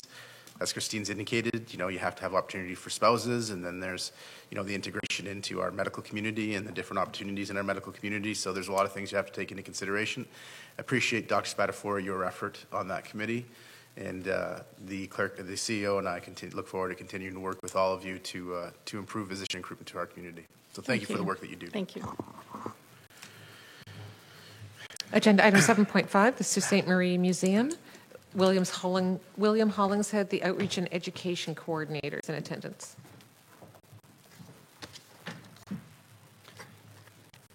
You're not Mr. Hollingshead? Just moved. Good evening, Council. I'm not William. I'm Lance Knox. I'm the President of the Board of Directors for the Sault Ste. Marie Museum. To my left is William Hollingshead. He's the museum's Programming and Outreach Coordinator. And he's the poor soul that we've asked to step into the vacant position of our Executive Director, who was recently successful in a job competition. She's now the curator for the RCMP Depot Museum in Regina. So William's got some big shoes to fill temporarily while we actively recruit for that position. Julia made great progress in setting our museum up for success. The first slide, you can see that the numbers are increasing in our visitation. That's the graph on the left-hand side, as well as the number of events and programming that are occurring. The reason that the 2019 column, the black column on the left, doesn't appear higher is simply because it doesn't reflect the November and December stats. And the Christmas season certainly increases significantly our visitor intake. The addition of William to the full-time staff is going to allow the Executive Director to better conduct long-term planning as well as actively submit grant applications. And I'll speak a little bit more about that near the end of my presentation. Slide 2. There's a couple of typos on there. One extra word that we missed in the proofreading. That's my bad. Thought does not need to be in that section. But more importantly, in the summary of accomplishments, I want to clarify that the 2 HVAC units were replaced. They're brand new. They weren't repaired. So that happened because of the city's contribution, and we appreciate that. So you can see the accomplishments on the left. The Sault Ste. Marie Museum building itself is an historical building, and as a result, having work done in the building can be a little bit challenging. It's an older building, and unfortunately, it's starting to show signs of decay. It is a city-owned structure, and as a result, any deficiency identified in our capital asset management plan are collated with other city properties and prioritized on a citywide basis. Nevertheless, between the external grants that we received and the city-directed work, progress was made this year on some of those critical needs. Unfortunately, there are some high priority areas that I just kind of want to highlight to Council so you understand why we're pressing a little bit for funding. We've got windows in the building that have rotted to the point where you can see through the frame itself, and the single pane glass is now slid down as much as an inch from the top of the building, or from the top of the frame. The result of that is that we have rooms that we can't use fully for storage because of the environmental impacts of that those sills, and also can't consider using those rooms for more public displays. On slide 3, you'll see the budget request. The museum has a keen pool of dedicated part-time and volunteer staff. The part-time staff are funded through combinations of existing operational funds coming from the city, as well as special programs and grant applications. Many of the volunteers use their experience to further their knowledge in the area of museum operations. Last year, Council gave the museum $206,091. For 2020, we're asking for the same allocation, plus the $40,000 that Council previously, in February of this year, advance allocated towards the museum, which we very much appreciate, and an additional $13,909 to fund the position that William is now doing as the programming and outreach coordinator. So the total request for 2020 would be $260,000.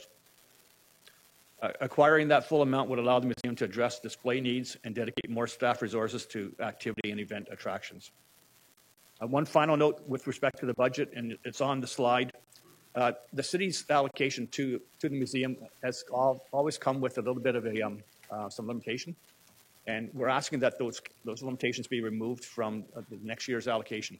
Gives us the flexibility then to address the need where we have it.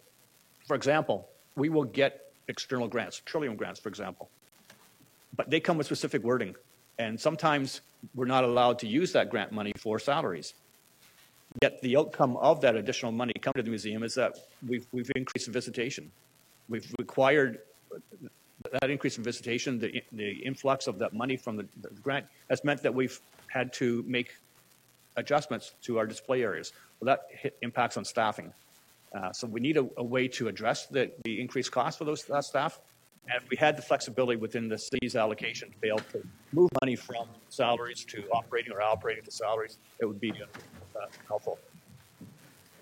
So in conclusion, at last year's budget presentation, Council heard from a gentleman, I believe his name was Roger Brooks, who was identifying future immigration needs for the community. And in his presentation, he spoke about how the city is well positioned with a number of institutions and attractions. And he specifically mentioned the importance of museums in attracting people to the community. Our museum is small, but through the hard work of the staff and the volunteers is growing and has impressive capacity within that building. Addressing some of the basic infrastructure needs, providing the requested funding would allow the positive steps that we started to continue. The Board of Directors recognizes that Council was pressured to deliver a host of services. I can tell Council that the Executive Director position that we're currently advertising for has a clear description in it to increase the number of grant applications that are out there. With William's position now on board, it allows the Executive Director to not only focus on long-term planning, but also go after that grant money so that we don't have to rely on Council for the generous support that they've been giving us. So thank you for listening to me this evening, and please, I'd like to let you know that you have an open invitation to visit the museum at any time.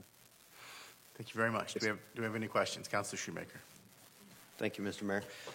So just so I'm understanding the request properly, you got the museum got $40,000 additional last year, and we kind of pre-allocated $40,000 more for this year. So on top of that, you're just asking for $13,909. That's correct. Okay. And then, thank you. That was my only question for you. Through you, Mr. Mayor, to Ms. Schell. The restrictions that they ask be removed from the city's funding, is that something that can be, they have an annual funding agreement, is that something that can be negotiated with staff? To you, Mr. Mayor, excuse me, to Councillor Shoemaker. We review the agreement with all the operating organizations annually to set out what the funds can be used for. As a matter of accountability and as well as transparency to the taxpayer, I think we should maintain having these caps, but obviously they're negotiable. If there are changes in the museum's circumstances, there's no reason why they can't come back to council and request the change to have it reallocated otherwise. But each year we do review it, and if they need to reallocate it somewhere else, they know right now we can't do that. Okay, thank you. Okay, any other questions? Councillor Dufour. Thank you, Mr. Mayor. My question, I'm not sure if this is to Mr. Bruzis or to yourself, but I'm just wondering, since the museum's building is municipally owned, is it included in our capital asset management plan? It is. Okay, so things like the windows that you described would be on there and would be have representation at that meeting? It does. Okay, great, thank you. For example, the two HVACs that were replaced this year were on the capital asset management plan. Exactly. Thank you, sir. Thank you. Under Agenda Item 7.6, Harvest Algoma, Mike Delfrey, Director of Operations, is in attendance.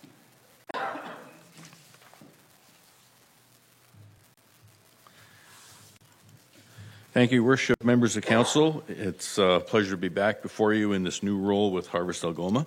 I'm joined by the United Way CEO, Gary Vipond, who's spent many more years with United Way than I have, and in the event there's questions that pertain particularly to United Way that he may be able to answer.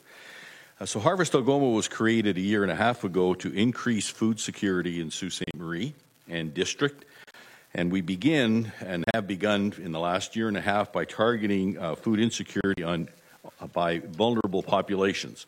So people who are served by agencies, social service agencies, college universities, schools, and First Nations. As you can see in the first slide, we currently support 25 local agencies, which means these folks are able to get food from Harvest Algoma and provide that to their clients. There's no limit on the amount of food, no limit on the number of times they can visit, no cost to them. This is all food that's provided to them that comes from three sources.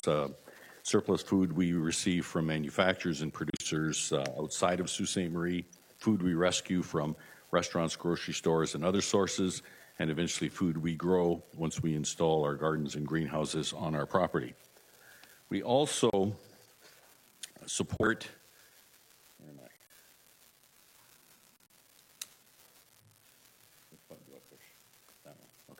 We also support agencies in the district, being 2 First Nations pantries, along with 4 food banks in Algoma. And the numbers of agencies that continue to look for food and personal care items continues to increase as awareness of our division continues to grow.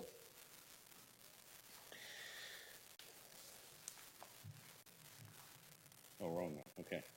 All right, so in the last year and a half, just the first year and a half that we've been in existence, and I want to just point out, I'm speaking particularly about the Harvest Algoma division, not the entire United Way. There are other divisions in the United Way. There are other services United Way provides, essential services, workforce entry, and a multitude of other programs. So I'm here representing Harvest Algoma only in terms of the division, but support for the United Way will result in support for the other divisions as well, because it's just one agency.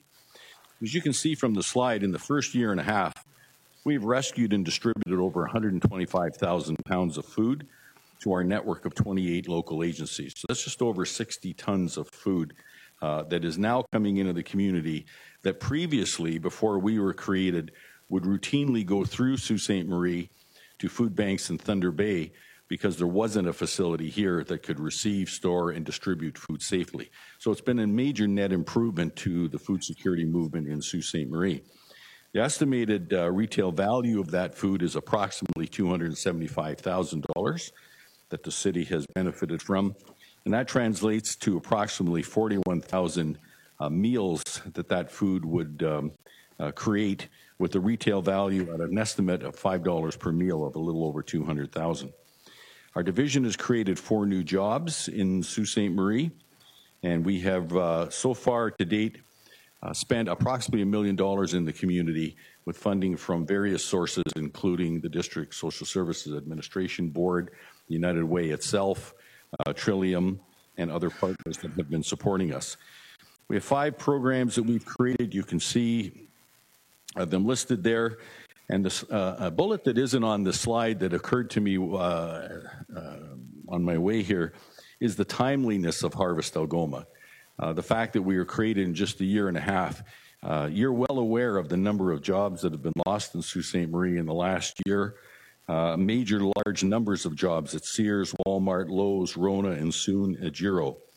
We expect the result of that job loss will be translated in increased demand for food and services from food banks and social service agencies. There's really nowhere else for those people to go. So it's very timely that Harvest Algoma has arrived on the scene. So that leads me to our request for support. The current budget for our division is $400,000, and that is 100% funded by United Way, which is, as you can imagine, an additional cost to United Way campaign and a major burden to the United Way campaign. Future Sault Ste. Marie, a couple of years ago, published a report that indicated there are approximately 10,000 people in Sault Ste. Marie who are food insecure. So the problem was identified by Future Sault Ste. Marie, your organization, and we are now beginning to try to solve that problem. City Council has endorsed the poverty reduction strategy. We've had verbal indications of support from many councillors that visited our center, and we appreciate that. Meetings we've held with the mayor, but to date we haven't asked for, formally asked for money. We are kind of disappointed we didn't have a resolution supporting us, but in any case, we are asking the city to become an equal partner with the United Way and share the burden of reducing hunger and poverty in Sault Ste. Marie. We don't think it's fair or actually will work if the United Way has to bear the sole responsibility for this. Thank you for your attention, and I'd be happy to answer questions. Mike, that's not the deck that I have. So if you can get that, that's not the presentation that I have. I have a different presentation. Yes, we submitted a presentation. It gives you more detail, but then we were informed we only had 3 minutes for this presentation. So we tried to pare it down to the matters that would. The information, the PowerPoint I sent you is more detailed about our operation and programs and so forth. So just to the city councilors, we'll get that circulated to you. I understand, speaking to the clerk, we just received it today, so we'll get that out to you. Yeah, that's correct. Okay, do we have any questions for Mr. Delfrey? Go ahead, Councillor Dufour. Sure. Thanks, Mike. I know I had spoken with you earlier, and you'd compared your organization to many similar services that are offered places like Toronto, places in Southern Ontario. I was just wondering if you could talk a little bit about what the funding models of those organizations look like.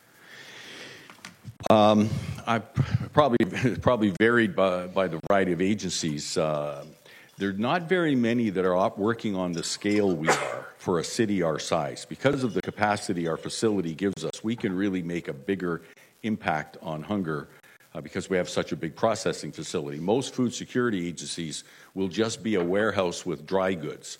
They won't have the capacity of a kitchen or freezers that we can actually provide more nutritious food.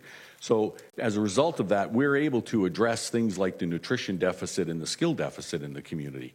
And we see that that will have a major impact ultimately on the health of the community and reducing the healthcare costs associated with that. Big centers like London, Windsor, and so forth, Guelph, and have been in this game a lot longer. They've had food security facilities. Some of them actually have their own farms. We're in the process of working on that.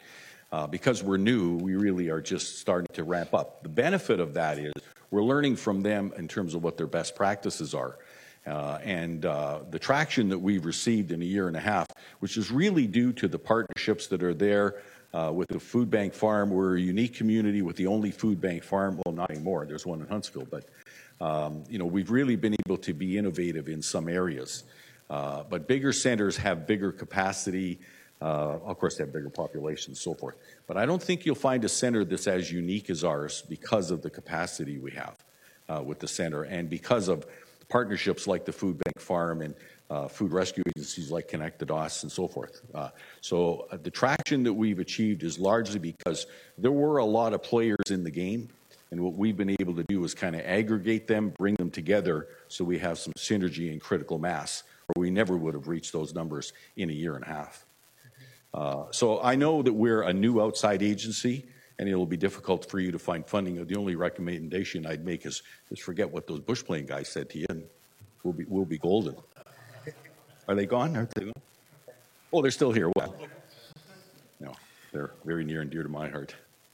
Thank you. Thanks. Thanks, Mr. Delfrey. Just a question. Have you had conversations with our counterparts at the federal and provincial level for what type of support they could offer? We've had meetings with both MP Sheehan and MPP Romano. We have proposals in the pipeline in terms of FedNor about to go in. We've received funding from Trillium. We received a $150,000 capital grant. We just recently were approved and will be announcing as soon as their ministry approves the press release a new agriculture sector partner with funding from the province. And we will be going back to the Trillium Fund this year, and we also will be going back to the Heritage Fund this year, or we'll be going to them. So we've had some success at the provincial level, nothing yet at the federal level, but we're optimistic. There is a major new Canadian Food Infrastructure Fund that the federal government announced before the election, and all of us are waiting now to see what the parameters of that grant will be so that we can get access to it. Yeah, the federal government over the course of the last couple of years has identified agriculture and agri-food as one of the most innovative ways to get our country going.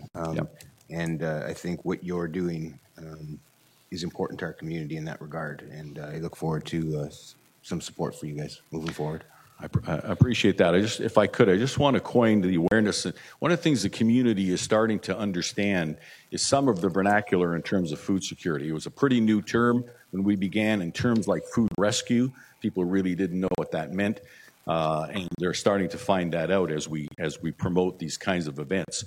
Where we are now in the first year and a half is a focus on what's called food security. So making people who have trouble getting food, making it easier for them. The ultimate goal, the next level beyond that, is what's known as food sovereignty. And that means having more local control of this food supply. And you'll be hearing some announcements about that coming up, hopefully this week, if the ministry approves it. If you achieve a level of food sovereignty in your community, food security comes along automatically because you have control and the ability to produce more food than you need. And that goes to, obviously, to vulnerable populations. And all of it pertains to reducing poverty, right? Food is one of the major contributors, or hunger is one of the major contributors to poverty. So if we can increase that food security, then we'll see poverty, the condition of people living in poverty will be lessened. Thanks. Councillor Nero. Thank you, Mr. Mayor. Mike, I just want to clarify a couple of things. The $200,000 that you're asking for is not new funding. It's just to share the $400,000 with. That's correct. Okay. Yeah. And it provides no new food security. It just keeps the program going on that you have in place now. It lessens the burden initially on the United Way's campaign to support us at 100%. Now, once we get there, if we get there, what the United Way will do in terms of their commitment to food security, we have a long way to go. We're not finished, even at the food security level. There is still capacity that we see a need for. And I can tell you, one of the areas that we have totally neglected is one of the biggest constituent areas in hunger, and that's senior citizens. We know from a lot of data that for many seniors, food is a discretionary item. Once their rent, utilities, and everything else is paid, food comes up. And so we know from our own discussion with seniors groups that there's a major problem with food insecurity in the seniors population. And we aren't doing a thing about that yet. And that's a major need that we hope and intend at some point to try to address. There's lots of programming that we can do that would address seniors' food insecurity. So what I gather in what you're saying in that answer is if we were to do this for you, the $200,000 from the city, it allows the United Way to free up their $200,000 to add to the program as well? If they chose to do that, that's correct. The board would decide, what the priorities for the United Way are. There's a lot of demands for the funding that the United Way raises in the community from their campaign. They've made food security a priority, and I can't speak for the board. Maybe Gary can, but yes, the more assistance the United Way gets, the more flexibility it gives them to look at the needs in the community and conceivably say, we'll continue focusing on this priority. We're covering the other constituent group that struggles mostly with food security are children. And this year we operated the Every Breakfast Counts program and expanded that. We would tend to do that again next year. We're adding a children's teaching garden next year, and we've already begun to reach out to the school boards to work through some of the programming at the school. So the only group that we really haven't been able to do a thing about yet is the seniors constituent group. But if we get additional support, and the city is one source. We certainly are looking at. We've applied for many grants in terms of food security. From McCain and from McConnell and others. We haven't had any luck so far, and I think it's really just because we're new to the game. They don't know us. We don't have a track record yet that we can show them that we've really had much impact compared to others who have been in this game 10, 15 years. So, and we do intend to generate revenue. I mean, one of the things that I was really happy to be able to tell you when I was at the Bush Plane is that we did have a big percentage of our operating revenue we generated. We expect to do that. We're working on business lines that we will also be able to generate revenue, especially once we start to produce food. We'll be installing greenhouses next spring. We have the funding for them, so we'll have food and we can operate a market, et cetera. So we do intend to help ourselves by revenue generation. All right, thank you. Councillor Bruni. Mr. Dalfrey, this is an annual commitment? Well, we're asking for it to be annual. We don't think hunger or poverty is going to go away for a while. It's going to be a long-term, we need to take a long-term view to be able to achieve the kind of impact that has to happen in the community for us to be able to really be able to say we've had an impact. The United Way is in the midst, they've just begun a community indicator study to try to get some benchmark measurements that we can use to show that we are having an impact, and we're starting to see some change in terms of reducing food insecurity and poverty. But at this point, I think the United Way has made the long-term commitment, and we're looking for the city as an equal partner to make the same kind of long-term commitment. Okay, thanks. Thank you. Thank you very much, Mr. Delford. Thanks for your time, everybody. I don't think we have the Sue Pee Wee Arena here with us today. No, we do not. Okay, Madam So, Clerk. under agenda item 8, I have a motion by Councillors Dufour and Gardy that this council shall now adjourn. All in favor? Motion carried. Thank you.